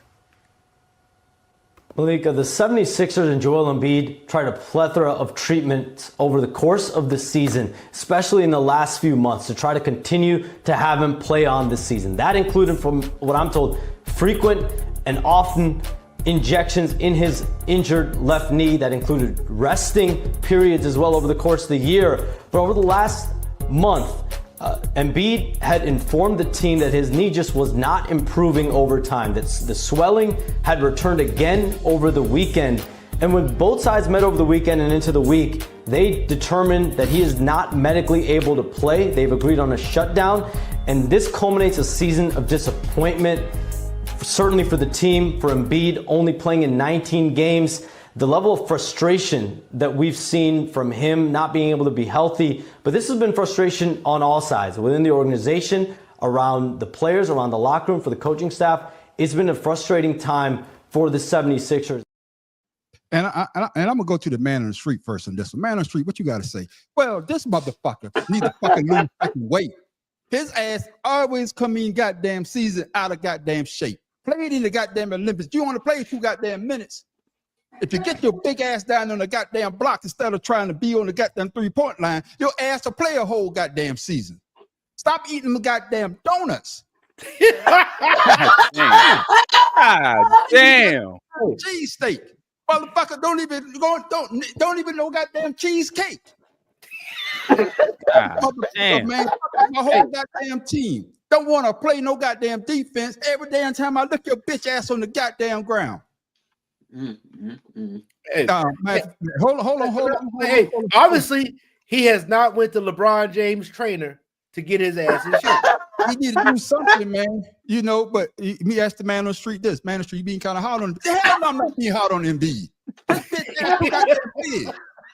Be always fucking hurt. Motherfucker missed 2 goddamn, what was it, 400 games? Yes. Man, 87 games. yes, man. Somebody else, Professor, man, go, man. Shit got me hot. You know how I feel about Embiid. I said it last week. If he could ever take the game of basketball serious, as serious as he does his mouth, he'd be a top 5 player. You know, if he had the mindset of somebody else from Philly that actually played in Los Angeles, he'd be the most dominant player. Shit, honestly, out the way. Honestly, if he had the mindset of Kobe Bryant, if he had the mindset for Shaq, at least Shaq was. I wouldn't even go, bro. I would say if he had the mindset of a Stacey Augmon, he'd probably be a top 5 player. Not the plastic, man. If he had, I mean, bro, as athletic as Embiid is when he's healthy, think about if he had that kind of instinct. Yeah. And that's my problem with Embiid. He talks a big ass game. He talk as big a game as Tim Dog, but god damn it, his game, he don't back up a goddamn thing. You say all talk and no bite. Tim Dog, defend yourself.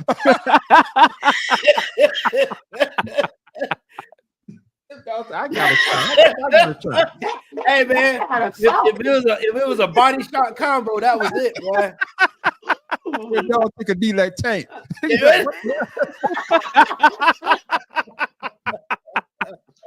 People don't get it twisted. Tim Dog is my absolute dude, people. Yeah, we just joking around. But Tim Dog, your thoughts on Embiid, man? Hey, I got so hot. I didn't put the damn question up. So here's the question: is the process over after Joel Embiid's latest season injury?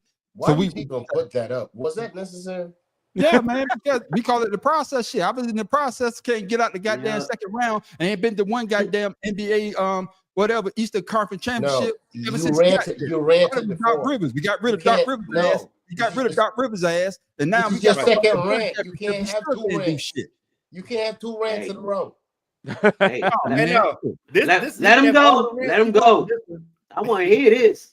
Hell no, man. Had Jimmy Butler I came a bounce away for going to the goddamn shit. Oh boy, down there fucking Kawhi Leonard, goddamn Toronto can't get past Boston. Shit, we had the #1 draft pick. Who we gonna get? We could have got goddamn Tatum. We would have got goddamn Markelle Fultz. That motherfucker ain't even goddamn leave no goddamn more. Hey, Joy, say how you really feel, man. I'm saying, man. Hey, don't forget our boy. What's that? Don't forget say it again. I ain't hear you. They can't shoot. That's your 3rd rant on this segment. Light skinned boy, they couldn't shoot. Man, my dude, he played it. Now he in Detroit. Now he balling out in fucking Detroit. Oh my goodness. What's his name, Tim Dog? Oh man. But hell, Tobias Harris. We gave him the goddamn money. Should have gave Jimmy Butler. But we paid Tobias Harris. And that motherfucker hit the side of our damn ball. Then we had Ben Simmons, bitch ass. Yeah, that's the one I'm talking about, Ben Simmons. This motherfucker had a wide open layup. Is it the word? Pass the ball out. Is it the word rant? Is it the word rant that triggers you? No, but listen, you 6'10". There's no layups at 6'10". That's supposed to be a dunk. Man, Yeah, I'm I'm still saying, hurting man. on Do that you need one, my? Joe. Do you need Miss Kim? Bring the man on the street a drink and his blood pressure medicine, please. Oh man, because now I know how you feel. You talk He about your needed- thing. He needed That's to not get Exactly. to Now his you see it. joints. Yeah, that's it Just right saying. there. See, God, and that's he- why. Hey, That's why hey, when shout y'all out- asked that question last week, I had to temper Yeah. my answer because I know I would go off like that. Yeah. Hey, But fellas, hey, that shout out- question wasn't really for man on y'all. the street That was for needs me. your hookup. Well, we can move on. I just didn't realize that Donald Trump had such an effect on you that you would just go ahead and lose all your bearing over That ain't one. got shit about Donald Trump. That's about my 76ers. I tell people this all the time, man. The 76ers is the only team that I ever rooted for my whole I couldn't time re- I alive. couldn't That's the only resist. team. I You know, could not like, the resist. people that know me, I grew up a Steelers fan, then I switched to the Eagles. But the 76ers, that's the team that I root for no matter what. Why Yeah, are you telling me this? You act like I don't know No. this. No, Well, I'm then, just you know, saying, I would people say that don't it's know. it's That's the why I'm so money. passionate about those Sixers. Wait a minute. But still, it's the money. The man street. It's the money. You give Yeah. this dude all this money to play 19 games. games, You yeah. get nothing out of him for 2 seasons, and Yeah. it took Shaq just to even spark him to even get above 20 points a game average. Yeah. So He on that Grant Hill process. No, Grant Hill played was ball, there though. until he got hurt. Then he went to Phoenix. He had a resurgence in Phoenix, though. Right. Mhm. He had a resurgence. Comeback in player of Phoenix. the year. Comeback player of the year after So that surgery. you can't put Embiid in Grant's level Yeah. at all. No. I'm just saying. Embiid problem is Grant Hill collected money and he wasn't playing. no. When he was on Orlando, he stayed hurt, but he went back. He went to Phoenix. I don't know what they did in Phoenix, but that motherfucker came back resurgence. He even But- got a shoe deal because of that. I love Grant Hill. I'm just saying he got away with it. Embiid problem is the same thing as Zion. They overweight. He can't wait to eat. Yeah, they Yeah. overweight. They overweight. Especially if you know Yeah. if you're injury prone, you have to lose the weight. You have Yeah. to, because your body is telling Especially you when your that you can't- injuries are lower body injuries. Yes. Think about what the Mavericks are going I through don't with know about that, Kyrie man. and Anthony Davis. Derrick Rose wasn't overweight, but his knees was jacked. But his He was knees just were a shot because player, of the though. way he played. Yeah.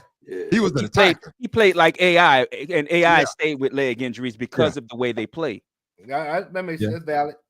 Yeah, Now and the Shawty Mavericks brought it about up, to be the man. Cleveland Browns. And Shawty brought it up, man. You must be watching my notes.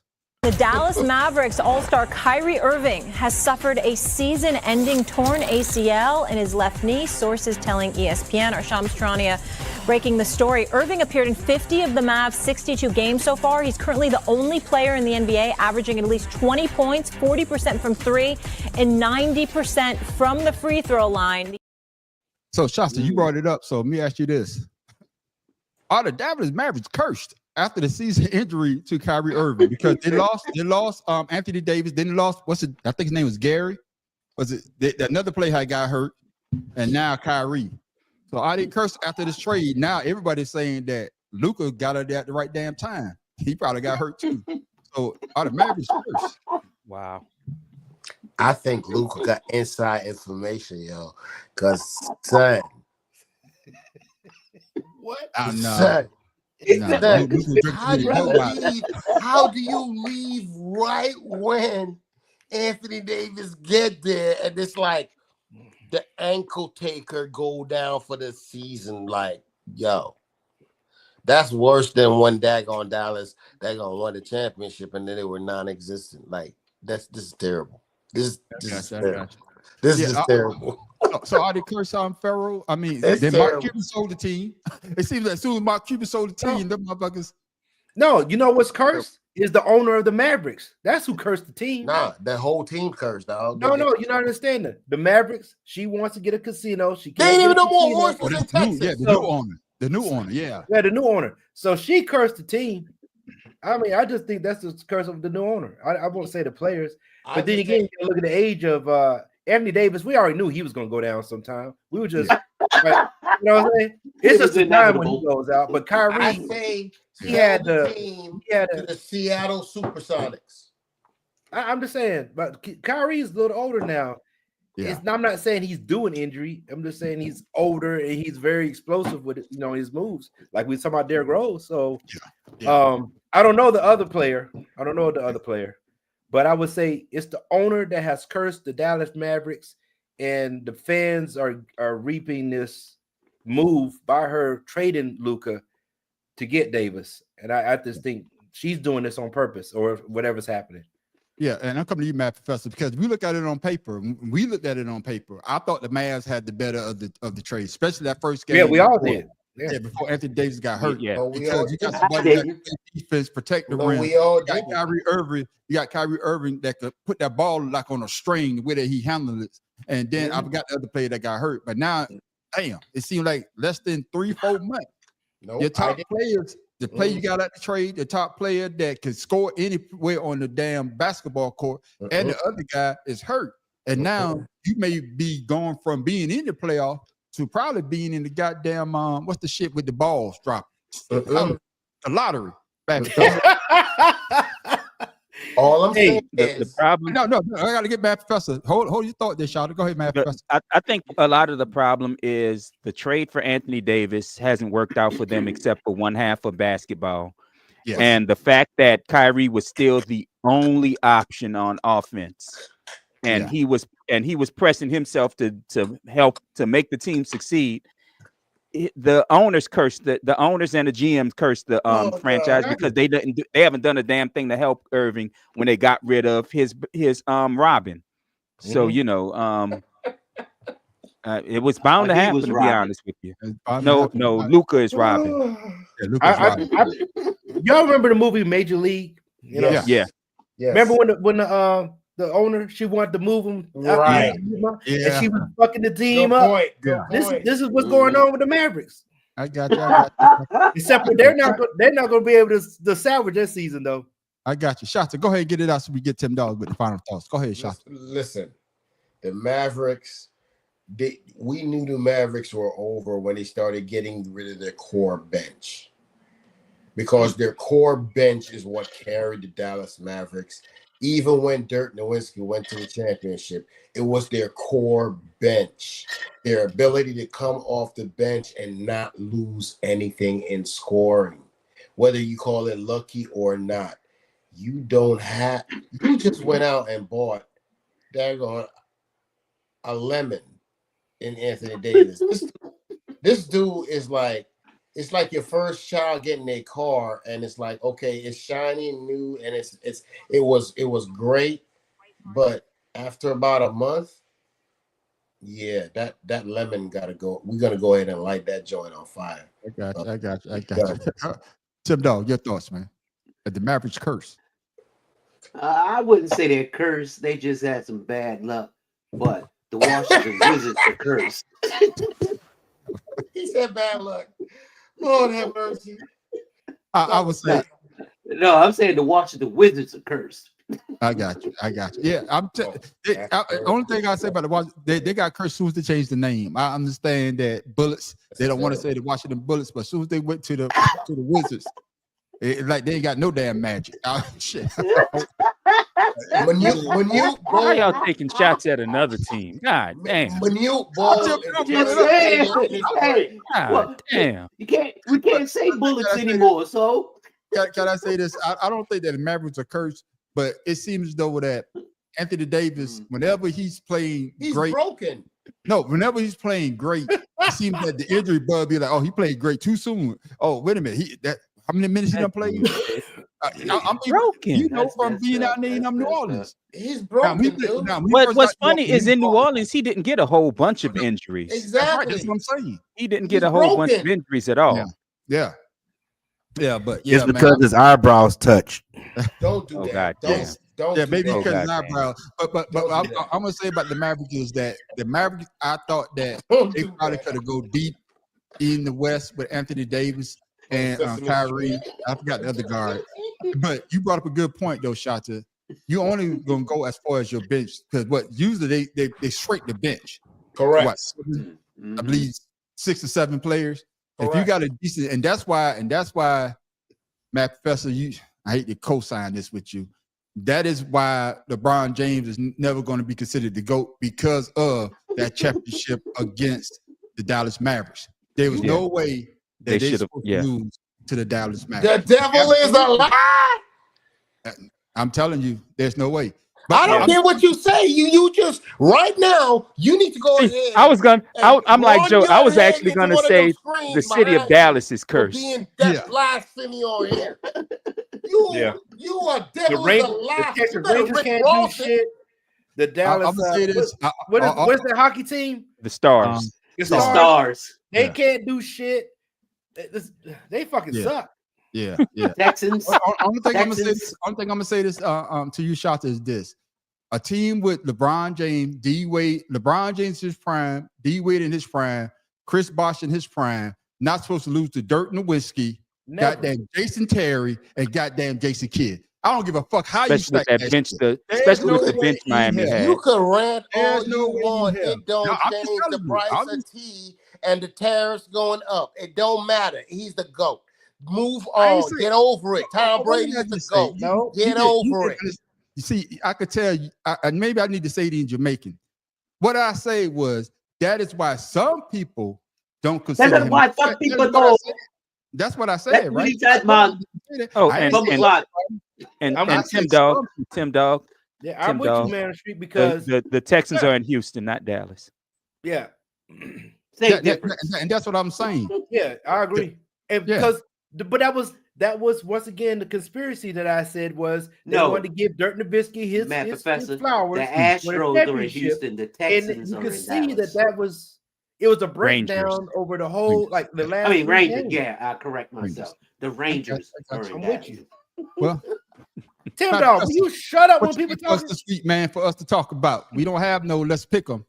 Do you have something? But I got something. You don't have something. And we got no. Let's pick them. Oh shit! What we gonna pick? Shit, football season gone. Matt Professor, I got something for us to talk about. We got the college thing coming up, the college bracket stuff. We can do that. On that. I got you, but Matt Professor, me to go ahead and go with it. Yes, sir. Roll with it. All right. Hey, I want us to talk about this, man. Whenever we talk about great quarterbacks, this brother never gets thrown in there, and I already know why. But why doesn't he get the same love when we talk about the greats in the NFL at the quarterback position? No general managers were looking for their cornerstone franchise quarterback to be black. So he decided to go to the CFL, right, where he completely dominated. Now it's like, oh, well, maybe he can play the position. Ended up going to Houston, and the rest is history. Warren Moon retired top 5 in yards, attempts, touchdowns, and completions. We're talking about a 9-time Pro Bowler. Just know that he's the first CFL player to make it into the Pro Football Hall of Fame. Also, he's the first black quarterback to make it into the Pro Football Hall of Fame and the first undrafted player to make it into the Pro Football Hall of Fame. First ballot, might I add. He retired with 50,000 passing yards, 313 touchdowns. Now, if you combined his CFL numbers with his NFL numbers, we're talking about a guy who would have had over 70,000 passing yards and over 500 touchdowns. You know what class that puts him in? If he were to play his entire career in the NFL, we might have been looking at the first guy to get 70,000 passing yards. Now, bro, I love you for that, dog. I appreciate you so much. Yeah, you know, when we talk about great, you know, we know that he was, but he's never get brought up. And we talk about great. I know he didn't win the ship. It's always in mind. I got you, but I'm just saying, when most people besides us talk about great quarterbacks, we never bring up Warren Moon. So, Pharaoh King, I'm gonna let you have first dibs at it. Why is that? Now, I know because he could play. We all know he can ball. I know because of the color of his skin, but why don't more people give Warren Moon the love that he deserves? Because he never won a Super Bowl. That's there. The only deciding factor. There. That's not true. That's your opinion, but I'm saying he was known as one of the best passers in the game after he left University of Washington, and he went to CFL. I think he's in the Hall of Fame for them. Him coming to the Oilers and then becoming a Tennessee Titan, because it was Houston, it went to Tennessee Oilers and Titan. Yeah. That franchise has had black quarterback for 20 plus years before Jeff Fisher fucked that up. Yeah. With that being said, it's only to me, he did not win a Super Bowl, and that is the only reason that they don't bring him up. Because they put him up there with Marino. They talk about Marino, right? But Marino went to a Super Bowl. Warren Moon never got a chance to go. Okay. All right. So if he had a went, then you saying that if we be talking about him in a different light. Absolutely. Win or lose, as long as he had went. Absolutely. Okay. That's my opinion. Okay, Matt Professor. Yeah, see, I was gonna put on with some of that Pharaoh said, or expound upon it. What Pharaoh said, his failures in the playoffs is very glaring for his career, because if you remember, he was part of the team, to me, that got cheated out of the going to the Super Bowl when they lost against Buffalo, when Buffalo came back and beat them, because there was a lot of shit. I remember that game vividly because I saw a whole lot of what do they call that penalty? They call it something. Oh shit, I forgot what I don't remember it anymore. Something.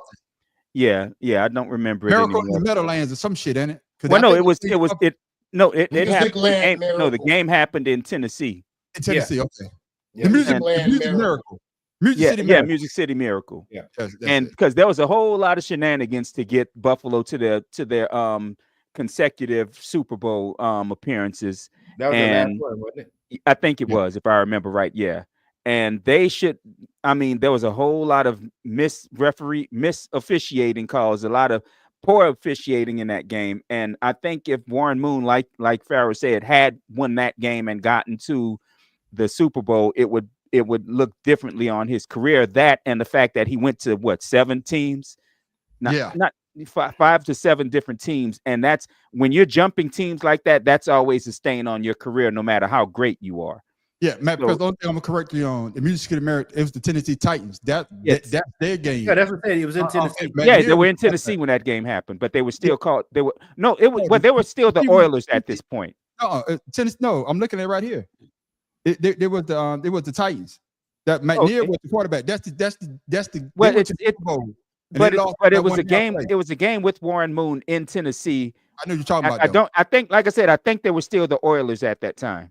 I think the game that you're talking about is when they was up on Buffalo 28. Yeah, it was the AFC title game. Yeah, it was the AFC title game. I never talking about. It was ahead by almost 3 touchdowns going into the half. That's right. Yeah, and the quarterback wasn't oh boy, because he was hurt. It was his name Johnson. He Brad Johnson. Not Brad Johnson. It was another Johnson. It was before Brad though. I know you're talking about it was Johnson. I can come up with Brad for some reason right now. I know the game you're talking about though. Yeah. Like I said, that game right there to me cost Moon his legacy, to be perfectly honest with you, because he didn't play bad. His team around him played bad. Yeah, they sucked. That team around him did not play well at all, especially the defense. So to me, that's it right there. Yeah. Tim Dog, your thoughts on Warren Moon? Why he don't get the credit that he deserves when we talk about the greats in NFL as quarterbacks? I would say, for the same reason everyone else is saying. And, Warren Moon, he wasn't real flashy or anything. He went out, did his job. He didn't talk trash and he left. You really don't hear a lot about him other than, him playing football. He wasn't a troublemaker, or he wasn't someone that you would hear about after the game or in the off season other than something about football. I would say all of that has something to do with it as well. I mean, he was the first black quarterback in the NFL to, start and play and do what he does and Hall of Fame. But when you are what's the word I'm looking for, someone who's by himself, a recluse in the NFL, regardless of how good you are, people tend to forget about you. So mine. Yeah. Okay, can I say he's the only black quarterback in the Hall of Fame. So yeah, but after Warren Moon, then you had Randall Cunningham coming in doing the same thing. But and it's like this. What I'm saying, it's hard. No hope. I'm saying is being a black quarterback in the NFL, and then that's when the craze of teams starting to look at black quarterbacks. Yeah, I would say he was a pioneer. You got Doug Williams. Yeah, Doug Williams. Doug Williams was before Warren Moon. Yeah. Yeah, but Matter of fact, Yeah. we both wrong. It was Frank yeah, Wright. you're right. Okay, Frank Reich. Yeah. It was Frank Wright. And it was 1993 Buffalo Bills staged the biggest pro football comeback to beat the Houston Oilers 41-38 in overtime in the first round of the NFL playoffs. Okay. I The thought they Oilers were in held a Tennessee. the Oilers held a 35-3 lead with a minute and 41 seconds in the third quarter. Frank Mhm. Wright throws a 4 touchdown passes to give Buffalo his first lead of the game, 38-35. I know why I'm thinking it was in Right. Tennessee because the game But was like I said, outdoors. I That's do what remember I'm the thinking defense about. Yeah. being trash in the second half of the game. Yeah. Mhm. But then again, but like I said, Tim Dog, great points that you just said. But Shata, Warren Moon, when we talk about the greatest, and Farrell brought up a good point, Matt Professor and Tim Dog, he never got to the dance. He got Right. there. I think he won a couple of Grey Cups, but they Yeah, did not he do did. that same with the Super Bowl. And of course, that devastating loss in the first round, you got the game, just like with Atlanta, could never live that shit down. Right. Yeah. But why don't Warren Moon get the same love when we talk about the greats? Not us or other people. He don't get the love that he deserves. Shots. First of all, Warren Moon behind Tom Brady is my backup quarterback on my all-time starting quarterback, period. He's my second. You know what I'm saying? So when I say that Warren Moon was my he was my Tom Brady back in the day. He was who I measured all quarterbacks close to. Why? Number one, Warren Moon was the first black quarterback to actually make me understand what reading defenses was.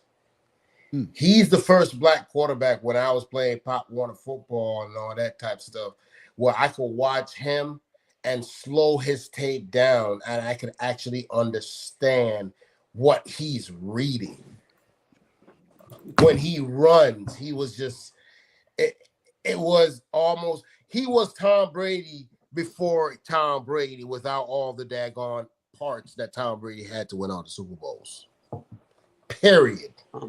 Tom Brady wasn't a scrambler. Period. Yeah, he scrambled all right. I'll give you that. Period. What I would say about Warren Moon, to me, Warren Moon and Warren Moon not getting drafted coming out of college is a travesty. It's a travesty that the NFL, they finally got it corrected. The only other travesty that I ever see that was more worse than Warren Moon not being drafted was Charlie Ward not being drafted in the NFL. Facts. That's the only Remember, other Warren the only Moon's other first tragedy year in that I the ever NFL. seen in the NFL that a quarterback with his status, because he played Warren Moon, he played at the University of Washington. Charlie Correct. Ward won the Heisman, Correct. won a national championship. And you Correct. telling Florida me State. that Warren Moon and goddamn Charlie Ward can't get drafted? And I understand back in the day, they didn't think that the black quarterback wasn't smart enough. But to go up to Canada, show out, get drafted by the Oilers, show out, then I think Warren Moon, was he the first quarterback that my boy had? Brandon Moss? No, Was he the first quarterback? that was Culpepper. That was Culpepper? Oh, man. Okay, so Dante. but he had Chris Carter then.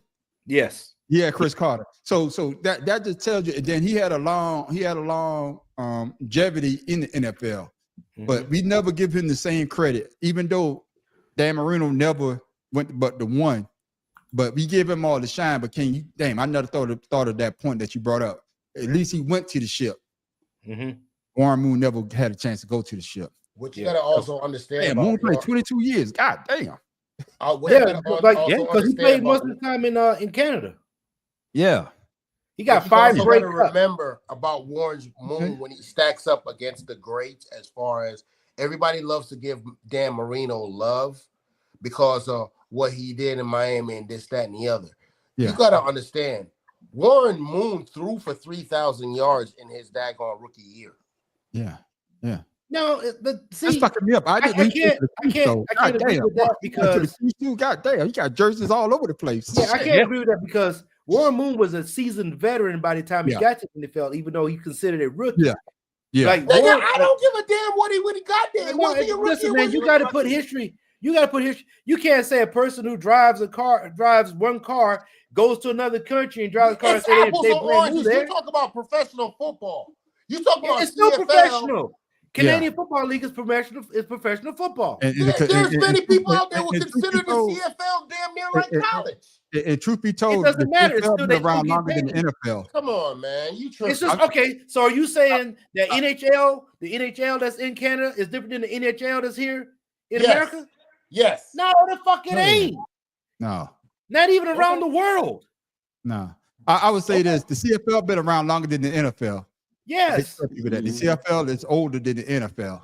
Yes. So, but you They know, just have different rules. It's just the conversation, man, that we don't give Warren Moon the same love that we give some other quarterbacks. When we talk about the greatest players, like they say, if he had to play his whole time in NFL, who knows what have become of him? He could have been a bust. But like you said, though, Pharaoh King, he went there. He was a seasoned vet. What's my man that played with Portland? His son played for Portland right now. Sabonis. Sabonis came over here. He was old as hell, but he knew how to play the game, and that's what Pharaoh is saying. You know, at least I could read the defense. It might not be the same type of style or type of play that we play in the NFL, but Warren Moon knew how to read the defense. When he got to the All-This, he's already set up to be a superstar, which we all know back then. You know, he probably would have been a superstar coming out if somebody had took a chance on him. But like the guy said in the piece, nobody want to make a black quarterback the cornerstone of their team. But at the same time, you give Barry Sanders the love that he deserved from Detroit, right? Barry Sanders didn't win shit, but we give him all the love in the world. But my thing is, when freaking Warren Moon was running the Oilers and he was putting up the numbers he was putting up, you got to understand at the time when Warren Moon was putting up the numbers, black quarterbacks weren't even daggone on the map damn near. We're not saying I'm about to debunk that. You can't compare. Oh, go ahead, man, Professor. No, I was going to say you can't compare Barry Sanders to Warren Moon because it's number one, it's two different positions and there's different expectations between the two positions. Okay, you can have the best running back in the NFL that's ever existed, and he can't win you a Super Bowl. Okay. But a good quarterback, even a mediocre quarterback, can under certain circumstances. Okay. So Moon, like I said, Moon put up a ton of numbers that should put him in with the greats, which is why it's not the NFL Hall of Fame, it's the Football Hall of Fame, because they'll take your college numbers, your CFL numbers, and your pro numbers to get you into the the Pro Football Hall of Fame. So, you can call it what you want to, but I'm telling you like this right now: when you put Warren Moon's numbers against all the greats, he's right there. Well, yeah, nobody's disputing that. We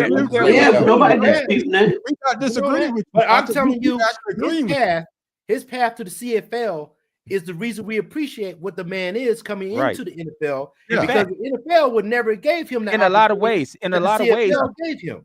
Warren Moon paved the way for other CFL players to come into the NFL because he was one of the first to do it.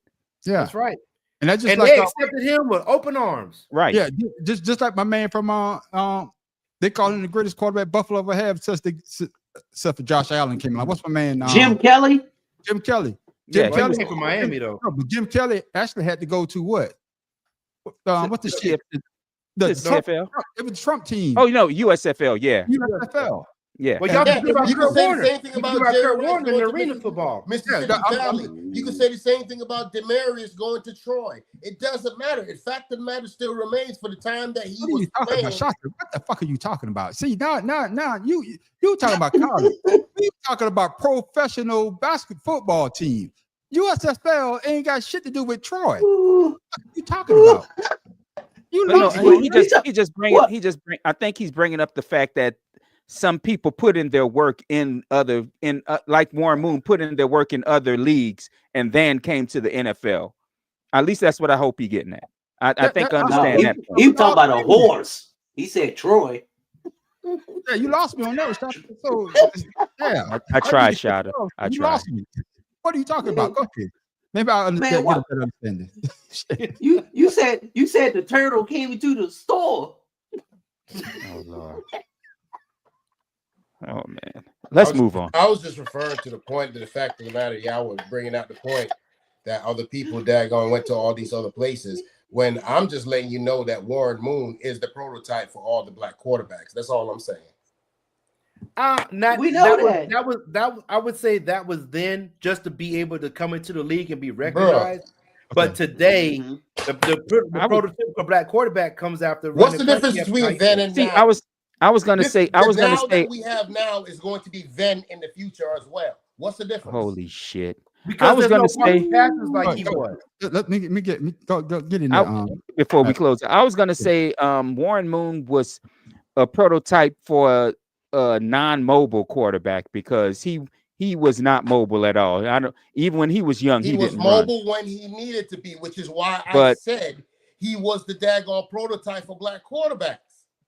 No, I think Randall Cunningham was more the Randall Randall Cunningham incorporated because he could run. Daggone Warren and Moon every other and name me one black quarterback other than Steve McNair that's been drafted that doesn't run. Okay. Yeah, that's what I say. Right. When we talk about Warren Moon and the way that he played, he ran when he had to, but he's more of a pocket passer because that's what they taught all quarterbacks back then to be pocket passers. Randall Cunningham broke that mold because we ain't had no offensive line for that motherfucker to sit back there. Shit, even Jeff Blake was a runner. Yeah, and, hey, what about Jake the Snake from Arizona State? We all want a pocket passer, but if you got the offensive line, you better have somebody that can turn the damn jets on. Hey, even Dan Marino ran in the beginning until he hurt his knee. But yeah, man. But hey, it's just a good conversation, man. But we all agree with Warren Moon is one of the greatest, man. I wish that he had the opportunity to play his whole career in the NFL instead of the route that he took. But it worked out for him. Like I say, nobody could throw the ball like him. Over what 500 touchdowns, almost 70,000 yards, 500 damn, boy, that's a lot of goddamn yards. And I don't think nobody else come close to that. If they were to combine his records all together, 70,000 yards, that's I think Drew Brees comes the closest. Yeah. I think. Hey, man, that's damn near throwing around the equator. Now I'm just saying, man, that's a lot of goddamn throwing, boy. God damn, I know his arm hurt. But fellas, man, here we go. What Joe say? I knew it had to be Joe. What Joe say? Yeah. Satchel Paige, yeah.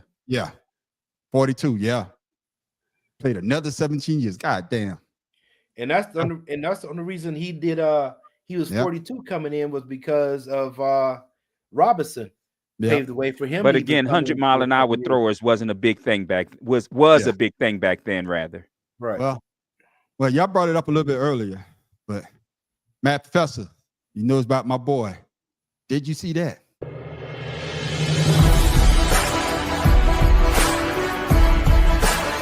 A shooter from three-point, just catch and shoot.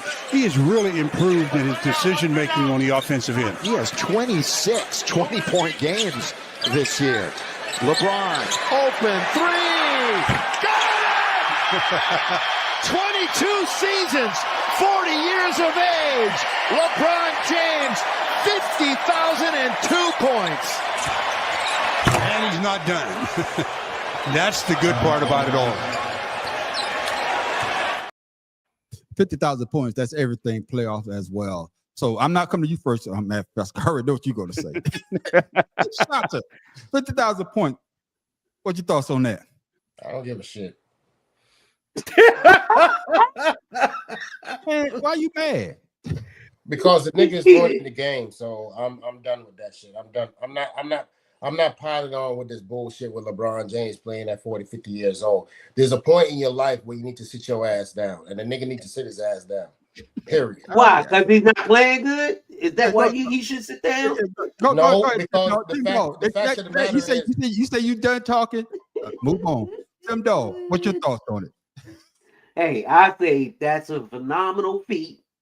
Congratulations. And I hope he goes to Shata's house with a signed basketball. Pharaoh King, your thoughts on it, man?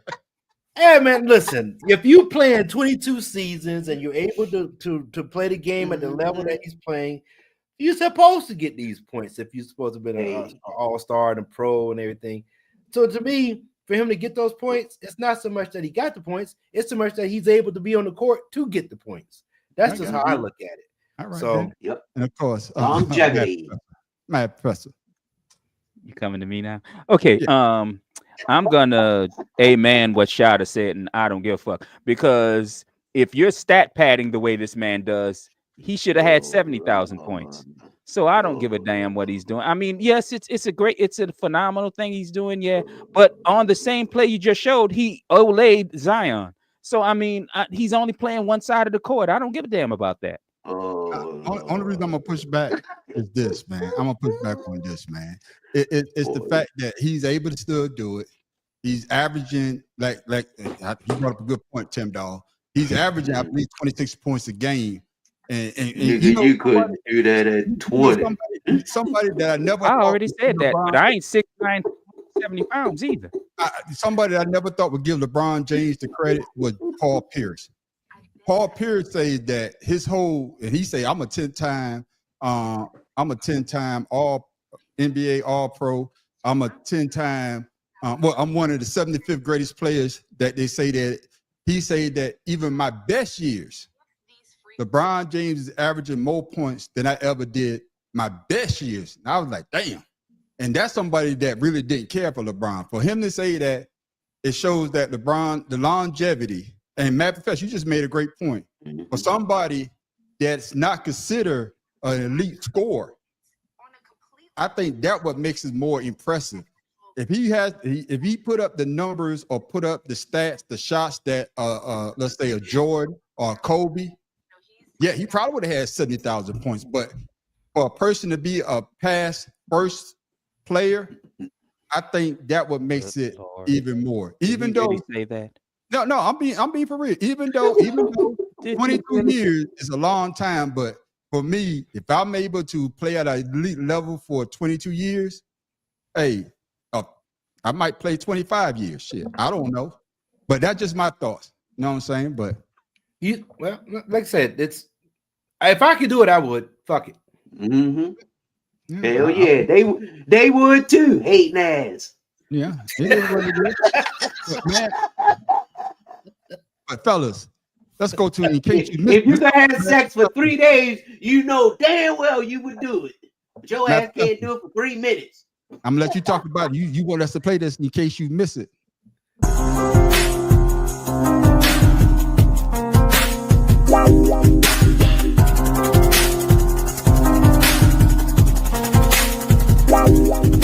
Belaire and Liv Morgan.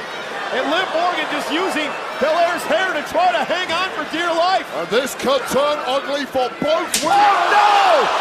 Oh!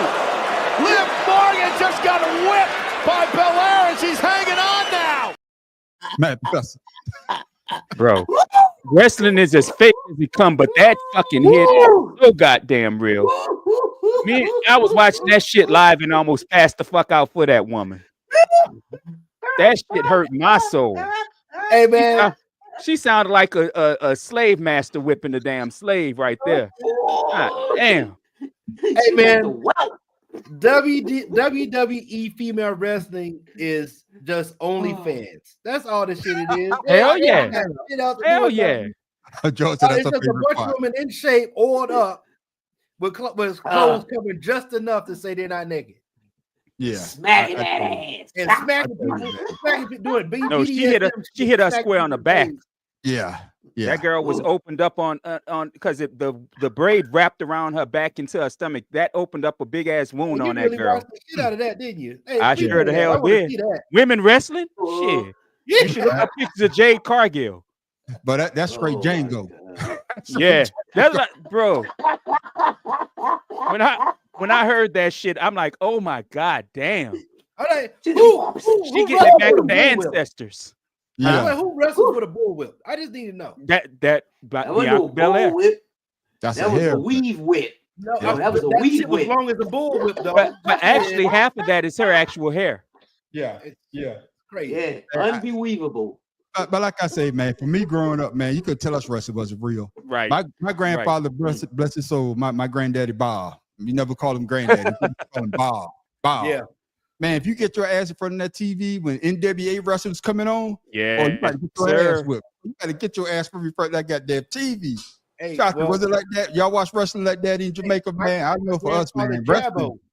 My I'm grandfather telling you, Jabbo, he called it wrestling though. It wasn't wrestling, it was wrestling. Mhm. Y'all didn't watch Remember? wrestling?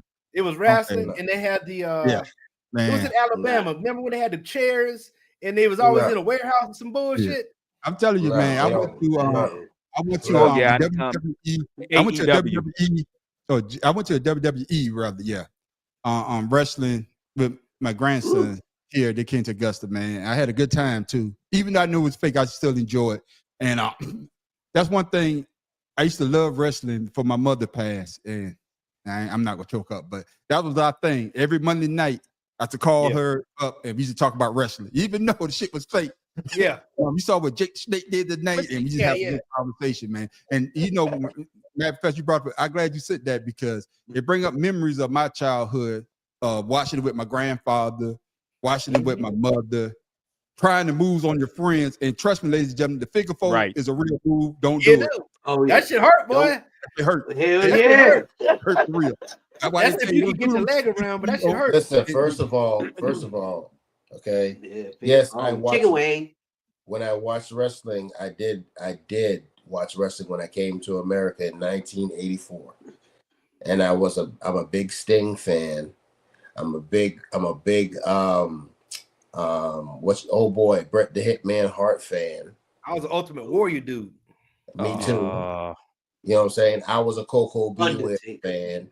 All of that. I listen. I know my wrestling lore, but at the same time, for wrestling, I'm not getting up for nothing but Jade Cargill, and I can't even look at her the same anymore because her husband was a dude, and I like the way he played. So I got to look at her with respect, like the first lady or something. Now I can't look at her the same no more.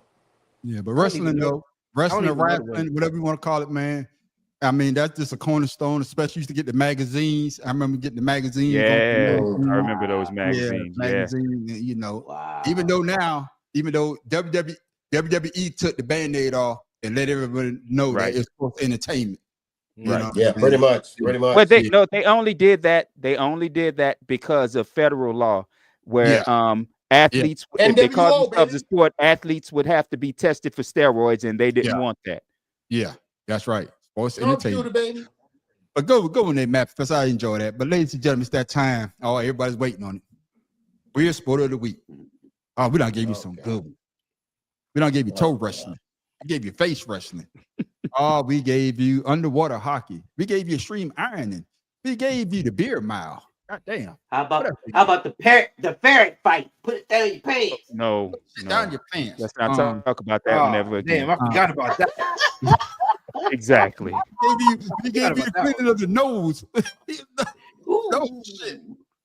Toe wrestling. The neti pot race.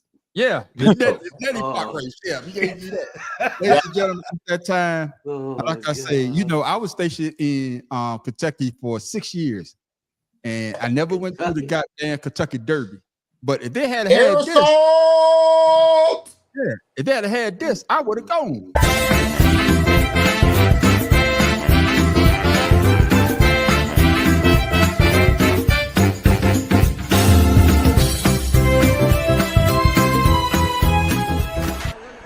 All right.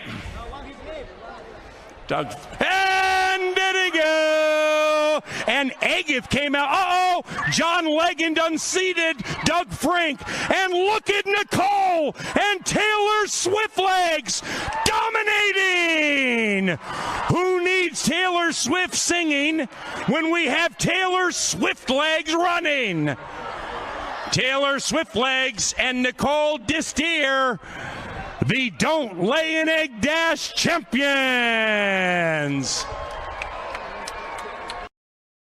Matt Professor, you with me? You would have gone and seen that, right? I like that shit, dude. I'm not even gonna lie. I like that shit.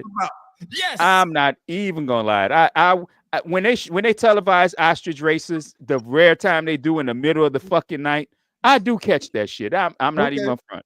That's my what shit. I'm talking about. That's what I'm talking about. Shata.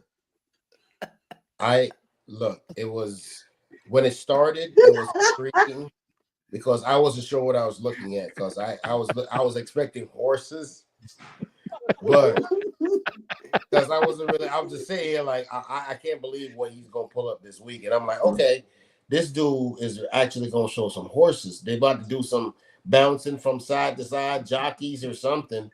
It was a big bird that came running out, and I'm saying to myself, okay, in my head, I'm saying, how the heck are they gonna make it all the way around this track? I was mad because they stopped so soon.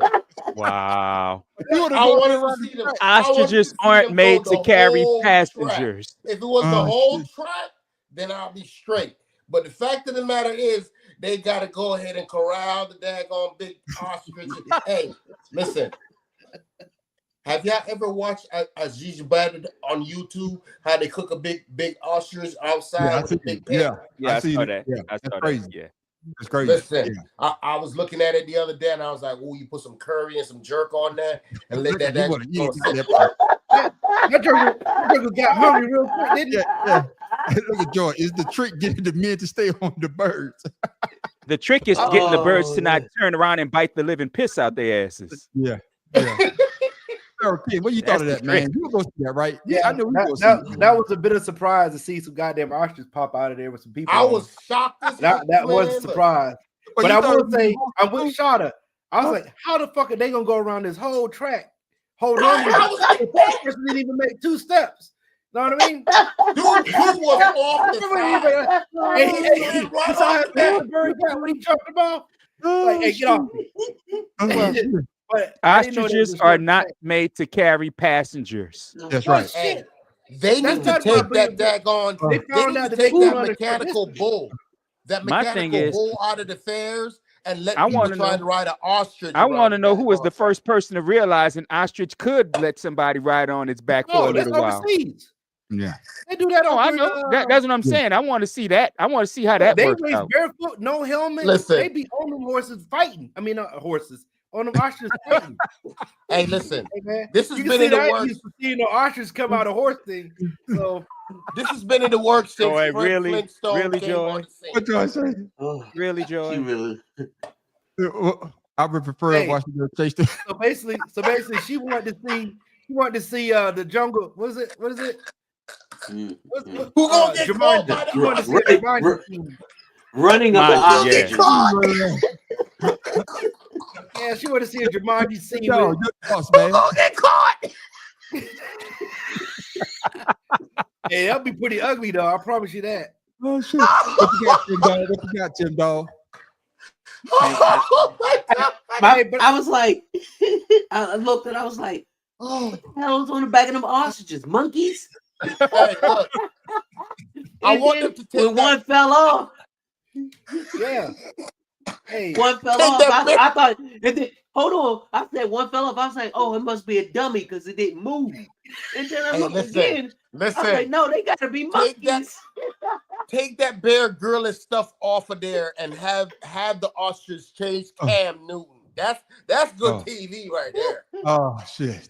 Yeah, well, I want to say that ostrich got rid of that first passenger real quick and sped I thought they were monkeys. I ain't gonna lie. Thought you could do. Now you know if you like, you could ride an ostrich. You could get out there and just enjoy yourself. Like I was in. We know Pharaoh can't. Hey, Pharaoh not gonna try. I was in Kentucky for 6 years and never went to the Kentucky Derby. Yeah, that's what I'm saying. Let me ask you this: have any of y'all actually stood next to an ostrich? Yes. That is a big ass creature. Yes. That is a big ass creature. Why they talk about when he started cooking? He like, man, I can make some curries, ostrich leg. I can make some curry breast.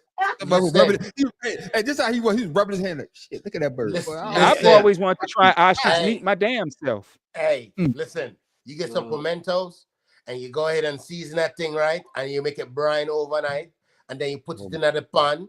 and you make sure you put some good jerk seasoning on it. I just had this crazy. I just had this crazy thought. You said Brian, like it's like a giant turkey. Yeah. I want to see a featherless ostrich being Brian. I just saw this. I just had this vision. You need a 55-gallon drum. You have to understand. You have to understand. You need a hot water tub. Hey, right. You know when y'all went to Brinkley's, right? Yeah. If you go across the street to the hotel across the street, right? They got a restaurant in there.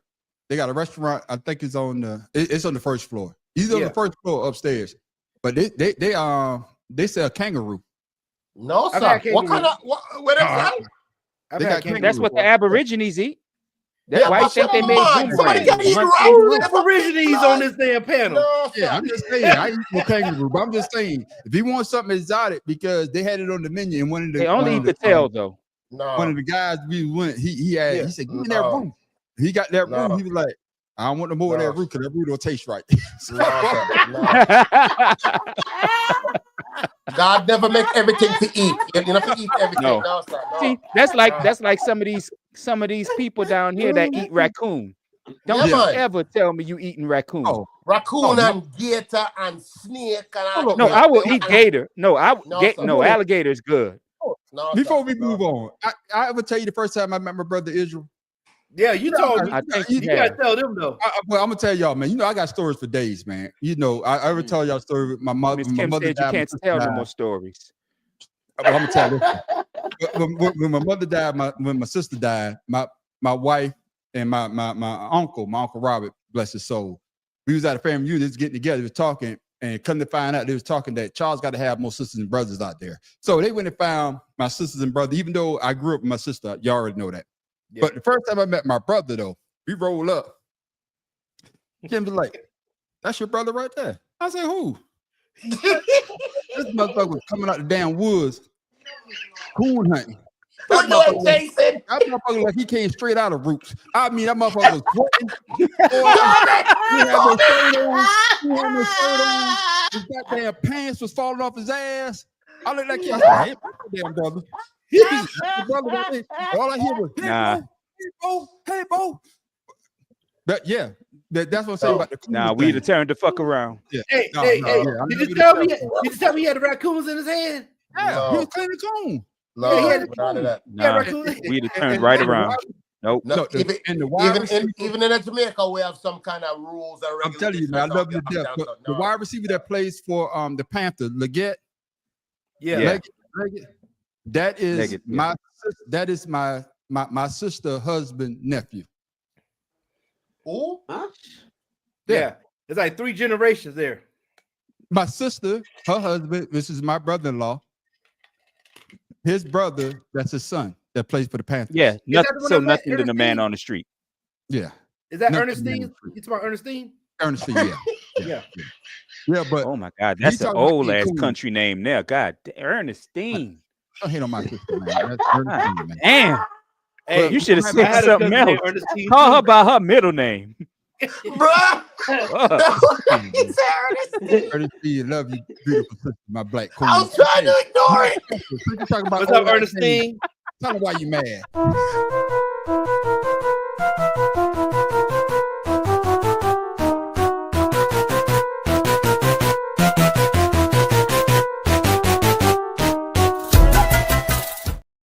Shit, they could have named me Cleophas. Shit. Oh my fucking goodness! I'm mad about that now. Cleophas. $51 million, 3-year, $34 million guaranteed from a player drafted by my fucking team that they started on special teams for 4 years and did not know how to play this man. I'm talking about Zach Bond. Yep. Who just signed a 3-year extension with the Eagles for $51 million with $34 million guaranteed. And the Saints drafted him and did not know what the hell to do with him. That's just 1 in 10 players over the last fucking 4 years that the Saints have drafted that didn't know what the hell they was doing with this son bitch. I knew he was going to do this. And then let him fucking go and have them win titles with other fucking teams. He said Zach Bond, and motherfucking and this bastard. Who's the other player? Who the other player y'all let go to win a championship? CD Lamb, not CD Lamb. CD Deuce. It's been a bunch of other players. Most of them go to the Eagles. I knew this is what he was doing. Most of them go to the Eagles. we waiting on y'all, eh? Yeah. They be like, let's see what they gonna let go today. Because they GM don't know what the hell he fucking doing. Rubbing their goddamn hands together like goddamn like raccoons cleaning fucking food. They call New Orleans clearance. Damn. If the Saints had half of these goddamn players they done let go, we'd be a goddamn title contender. But no, our GM, this garbage ass son bitch who hires his friends as coaches, don't know what the hell they fucking doing. And now we got to let go of it. We see another. Zach Bond ought to come to this bitch every fucking year with his Super Bowl ring and just walk around the city on a chain with it on a fucking chain. Ding ling ling ling ling. See the shit y'all not gonna get while Mickey Loomis still here. He need to come doing Mardi Gras. Fuck that mother. Jameis Winston come down here for Mardi Gras every year. It's Fat Tuesday was 2 days ago. He's still. It was yesterday. It was yesterday. Today is only Wednesday. But God damn it, Mickey Loomis, you are garbage. You will never amount to shit in your life. This is why. Ever again. Fat Tuesday, he's recovering. People. Go your ass. Retire. You mother. I'm trying not to curse because Joy gonna slap me upside my damn head.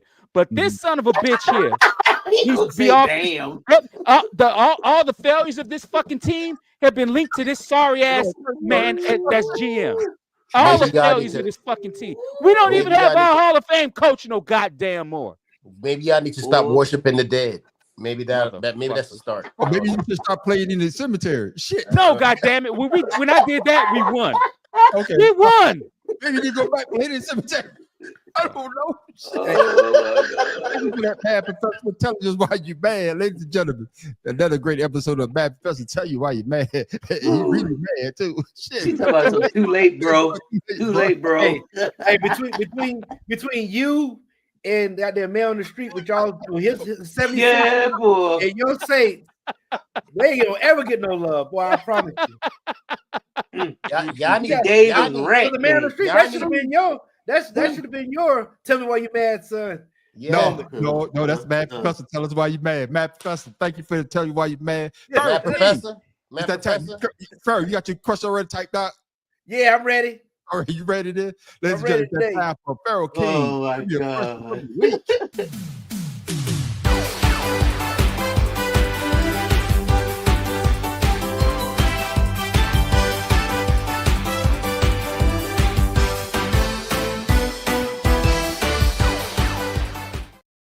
Yes, ladies and gentlemen, this episode of Pharaoh King Trivia Question Week brought to you by Matt Professor telling why you mad, and also the man in the street that's mad about the goddamn Sixers. This motherfucker like don't pay his goddamn bill.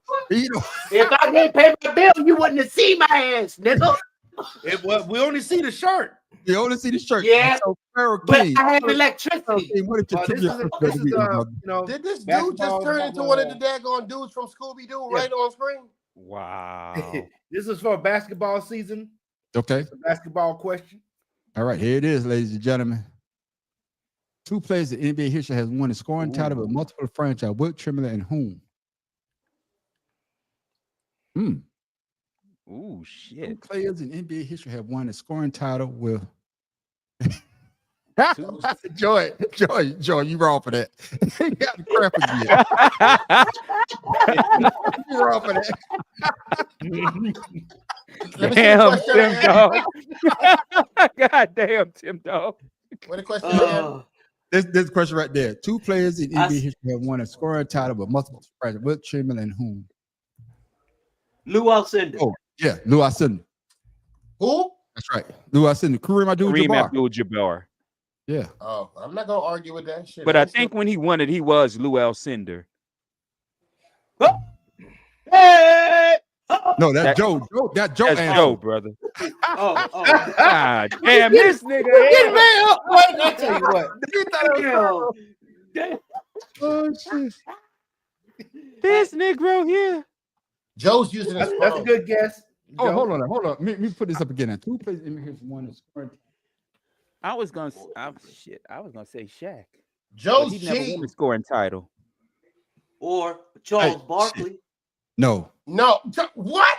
I'm gonna go. I know this You ain't think right. Charles but- Barkley? Well, let me give you a hint. So they said with Luka, what he's doing this season, No. he won it with No. Dallas. No. He could possibly win it with the Lakers. No. This is why this question is brought up. No. So it is Kareem. Yeah, I'm gonna stick with Has Lou. to I be. said Kareem. Has to be Kareem. With Milwaukee, and then he went to. It doesn't matter. I don't like the fact that he used that whole analogy. His whole premise was bullshit. Okay, so who you Man, got? you don't like a lot of things. Who you got? Who you got, Shotzi? Who I got with what? I did say Shaq. I fucking said Shaq and changed it. God damn it. You know what? I said Shaq and changed it. God damn. Damn. Stupid ass professor. Let me tell you what I'm mad about now.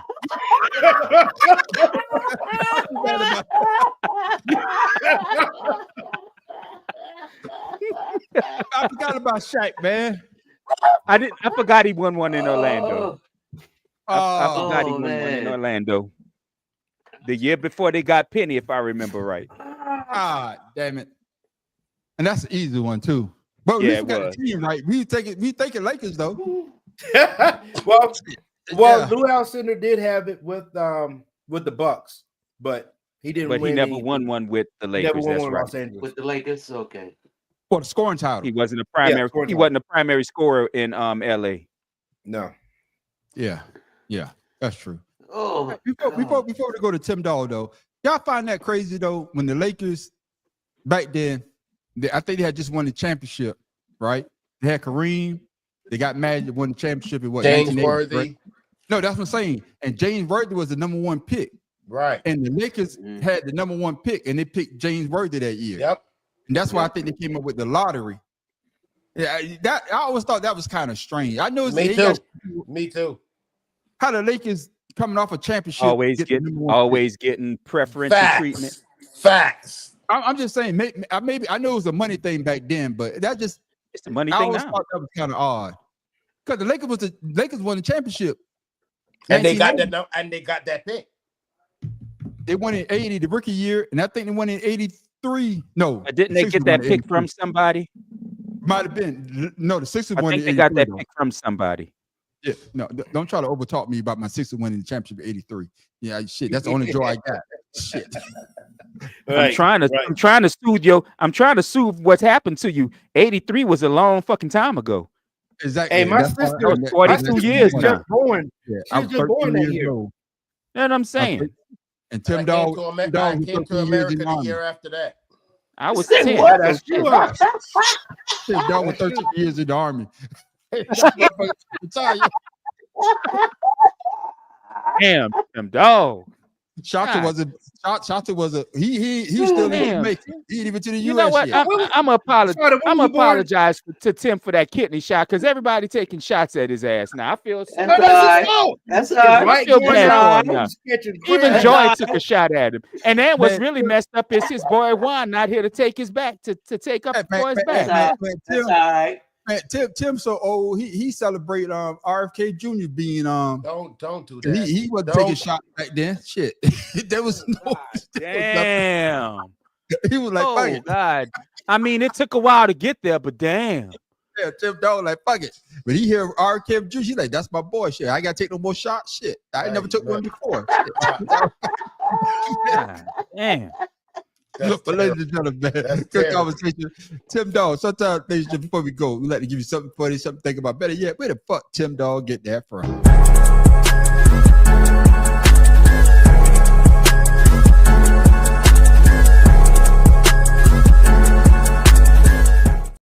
Tim Dahl, what you got for the people, my brother? Last night, our fearless president, Donald Trump. Oh God, I'm nauseous. Stop saying that. Can we keep What, it Donald Trump? on sports? Stop saying it. Go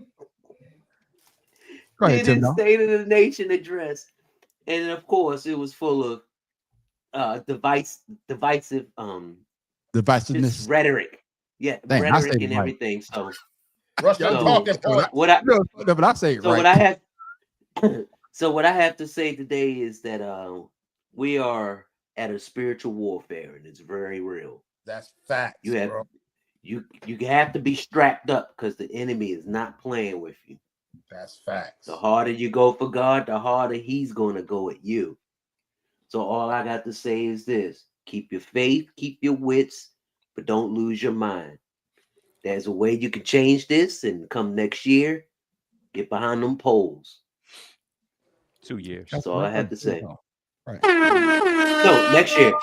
Even though It's we next can year. see your ass, 26. take your goddamn camera, motherfucker. You look dark as hell. No, man, because my light bulb blew out in my fucking light, and now I have to use the ceiling light, and that's why I look like I'm black than a motherfucker. Because your light bulb was trying to find your ass. Hey man, Professor, what's the dude that not what dude not the dude that invented the light bulb? What's the dude with the concurrent current? What's the dude Tesla? Nikola Tesla. Yeah, you rhyme with Tesla, man. He showed you how to put a shit together, 2 wires, spark, make a bulb. Shit. Man, fuck you. Shata, you always get off. You always get off before we get on. Shata, your segment is coming, and this is what I want to call your segment, Shata. Your segment be called "This Day in History." So, Hey, you do it. Oh, you do it. wise, whatever. This day in history. But it's coming, ladies and gentlemen. Shata's gonna have his own segment. It's going to be called "This Day in History." Yo, so Moss, you know, send me. I gonna say something about that. So y'all stick around for that. Put the time together with everybody, and everybody going to understand where we have gone from here. It's funny, or better yet, where the fuck Tim Dog you already got that from. So, Pharaoh King, what you got for the people before we go, my brother? So I was just wondering, this has nothing to do with sports. So one time I was dating this chick, and we was about to do our thing, man. So she asked me, she goes, how nasty can you get? I looked her dead in the face and I was like, I can get white potato salad nasty. White potato salad?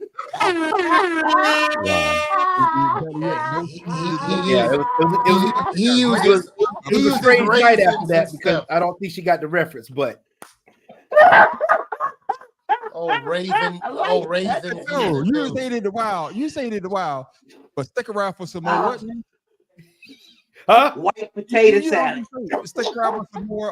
What the shit you say? Stick around for some more sexual advice, or yeah. That's nasty. Yeah, for more sexual advice or relationship advice. Yeah. Come back to me. Yeah, there it is. That's nasty. Oh, damn. I gotta go take a shower now. Shit, that's fucking disgusting. Yeah, man. What is it? Know what I mean? That's as bad as eating a pot of gumbo from somebody from Maine. That's just disgusting. Don't do that. You should have said cottage cheese. That's bad as eating a pot of gumbo. Well, who house you say y'all went to? And you said that shit was nasty. No, that was my aunt's friend that brought it to the house. That fucking dishwater ass soup looking ass shit.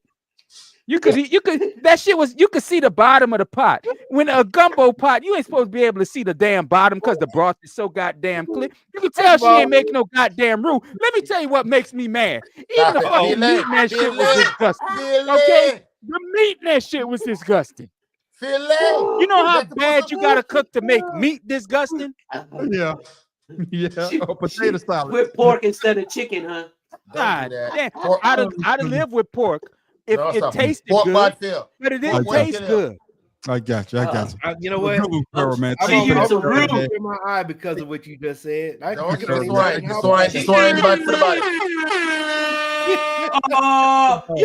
body is fixed. Tim Dog, what you got for the people before we go, my brother? Hey, all I got to say for the people is, Get it up, motherfucker. Don't forget to set your clocks up an hour on Sunday, Saturday. Man, it's just automatic now.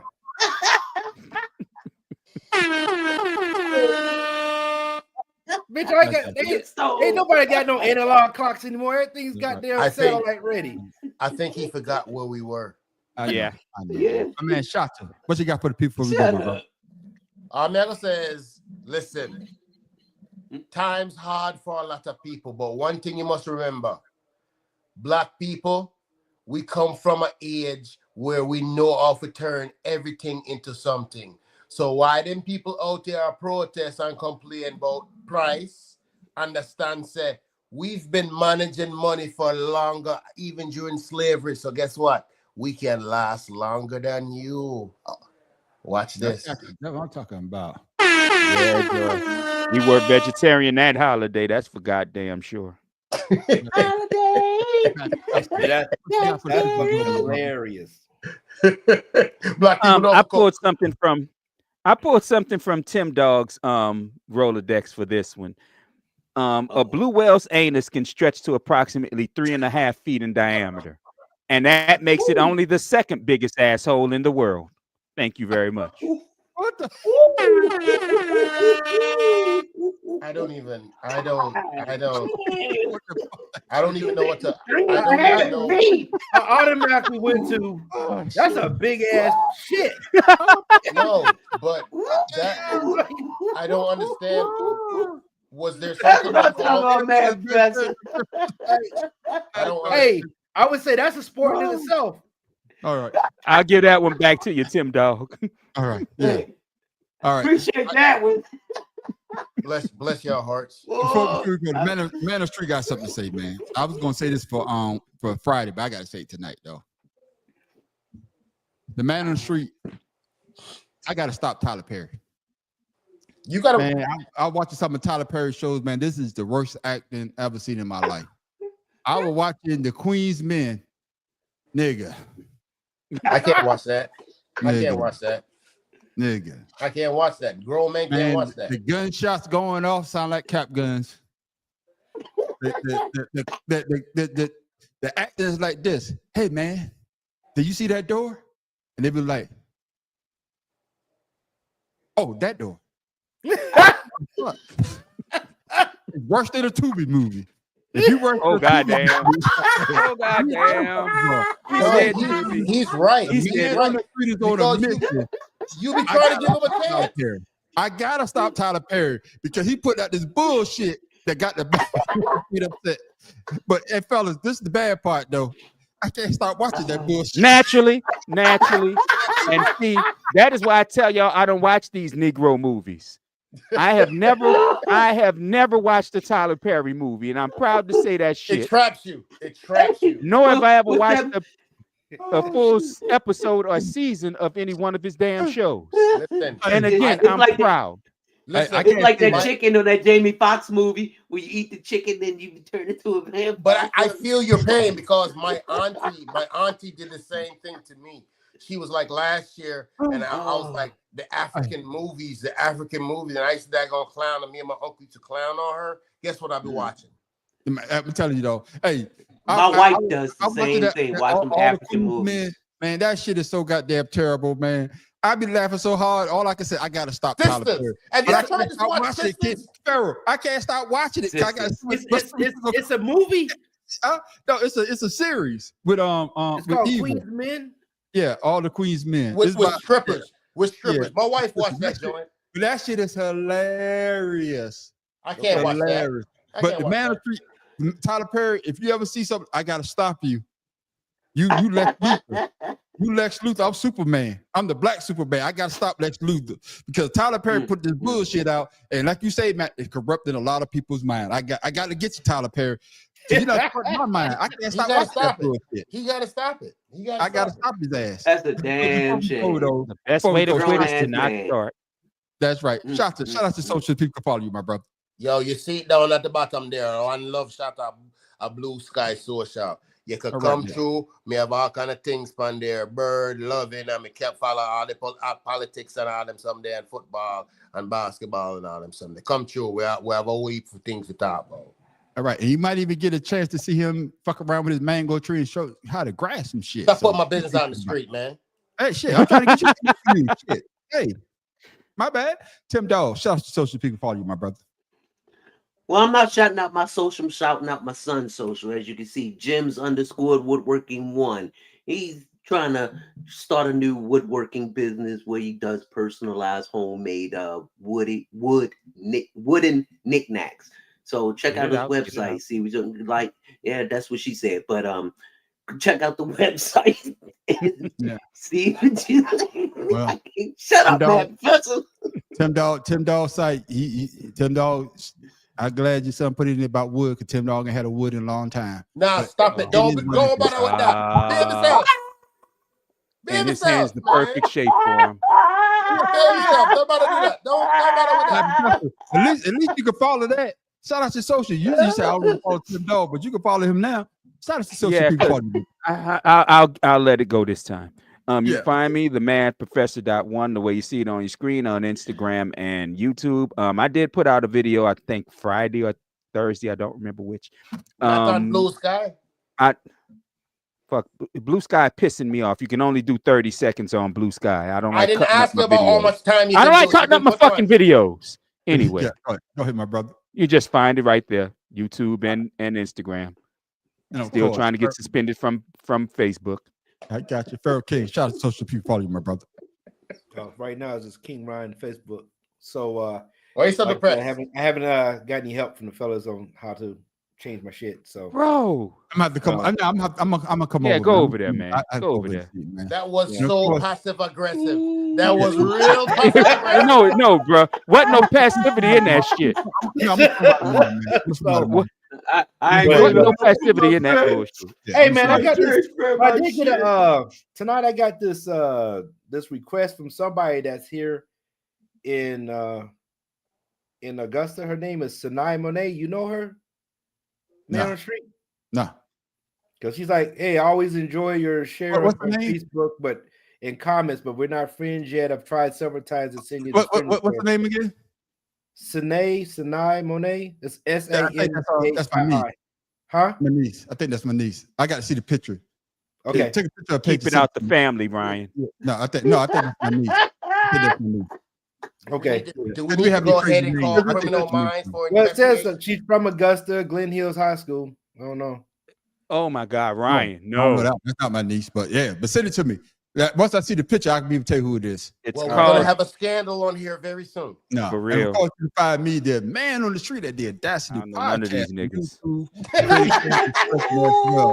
Trust me, the man on the street be Who's dropping on websites right now. The man on the street be dropping a lot of videos on his Audacity podcast. Hey, I'm surprised I lost my job yet, but I be going hard. Epstein. I be going hard in the face. Then also you can find me at Creators Canvas Expressions. Also, you can find us on Facebook at the Better Than Sex Sports Podcast, and also 2 Cigars and a Blunt podcast that goes down every Friday night.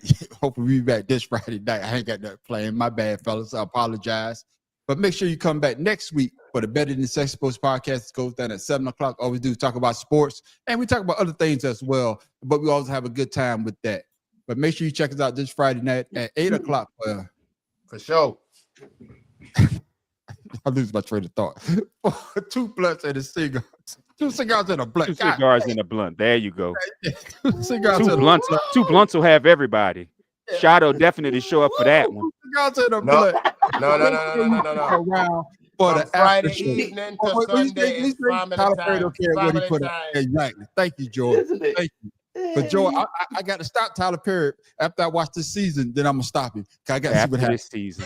Yeah, I want to stop him for the shit. Hey, shit, he got me hung now. You have the spine of a fucking caterpillar. Sound like you watch Friends. That's what you sound like. I can't help it. As soon as we get off of here, I'm going to watch some more. So no, now you got the spine of a jellyfish. Nigga. With that, make sure y'all come and check us out Friday night for 2 Cigars in a Blunt. But make sure you stick around for the after show, Ashed Out. Like I say, ladies and gentlemen, that is the best part of the day. If you're having a rough day or if you need a good laugh, you want to come check out 2 Cigars in a Blunt, but you definitely want to check out the after show. So like I said, these brothers, we don't know where the show gonna go. I got some good shit for this Friday. Good goddamn laugh. And with that, ladies and gentlemen, I am the man on the street. This is Pharaoh King. Also, before we go any further, Juan wanted me to share that Barcelona is playing Real Madrid. So, you know, he's a big soccer fan. And it's Barcelona. Man, goddamn, this says a C. I'm saying Barcelona. It's Barcelona. Tell No, they say you shouldn't go to bed. Tell one fuck if it's non-kicking ball ass. We don't watch no goddamn soccer around here. We don't watch that bitch ass football. We watch American football. Now that's fake. Oh my god! Oh my god! I don't want to share that because Tim Dog is his favorite dude. So I don't share that with y'all. He don't sound like a Republican. All right then. Tim Dog, go ahead. What has 4 wheels and flies? Oh my god. A garbage truck. Shut up. Move on. Yeah. Thank you. That's what y'all sound like, garbage. Okay then. Tim Dog from Be More Careful. What? Right. I missed that one. That was so queer. I'm not even gonna call that shit gay. That was just queer. There was a show called that Queer Eye for the something guy. And that's Tim Dog. How you know about it? Go ahead. No, that's why he trying. That's why he trying not to say the title. He don't want to give too much away. Yeah. Yeah. I got you. He's watching it right now. That's why his head down. And I am Matt Professor still in the boot. Gotcha. Orlando. Yes, ladies and gentlemen, man, I should just sign up for everybody. I'm sorry, but we was taking shots. We taking shots. Yeah.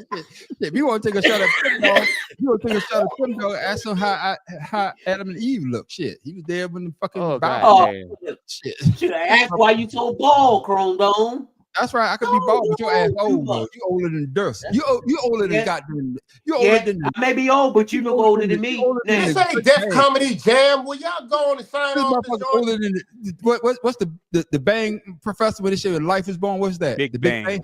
You older than the Big Bang. Shit. This nigga was there to light the fuse. We're out. Blow your ass up.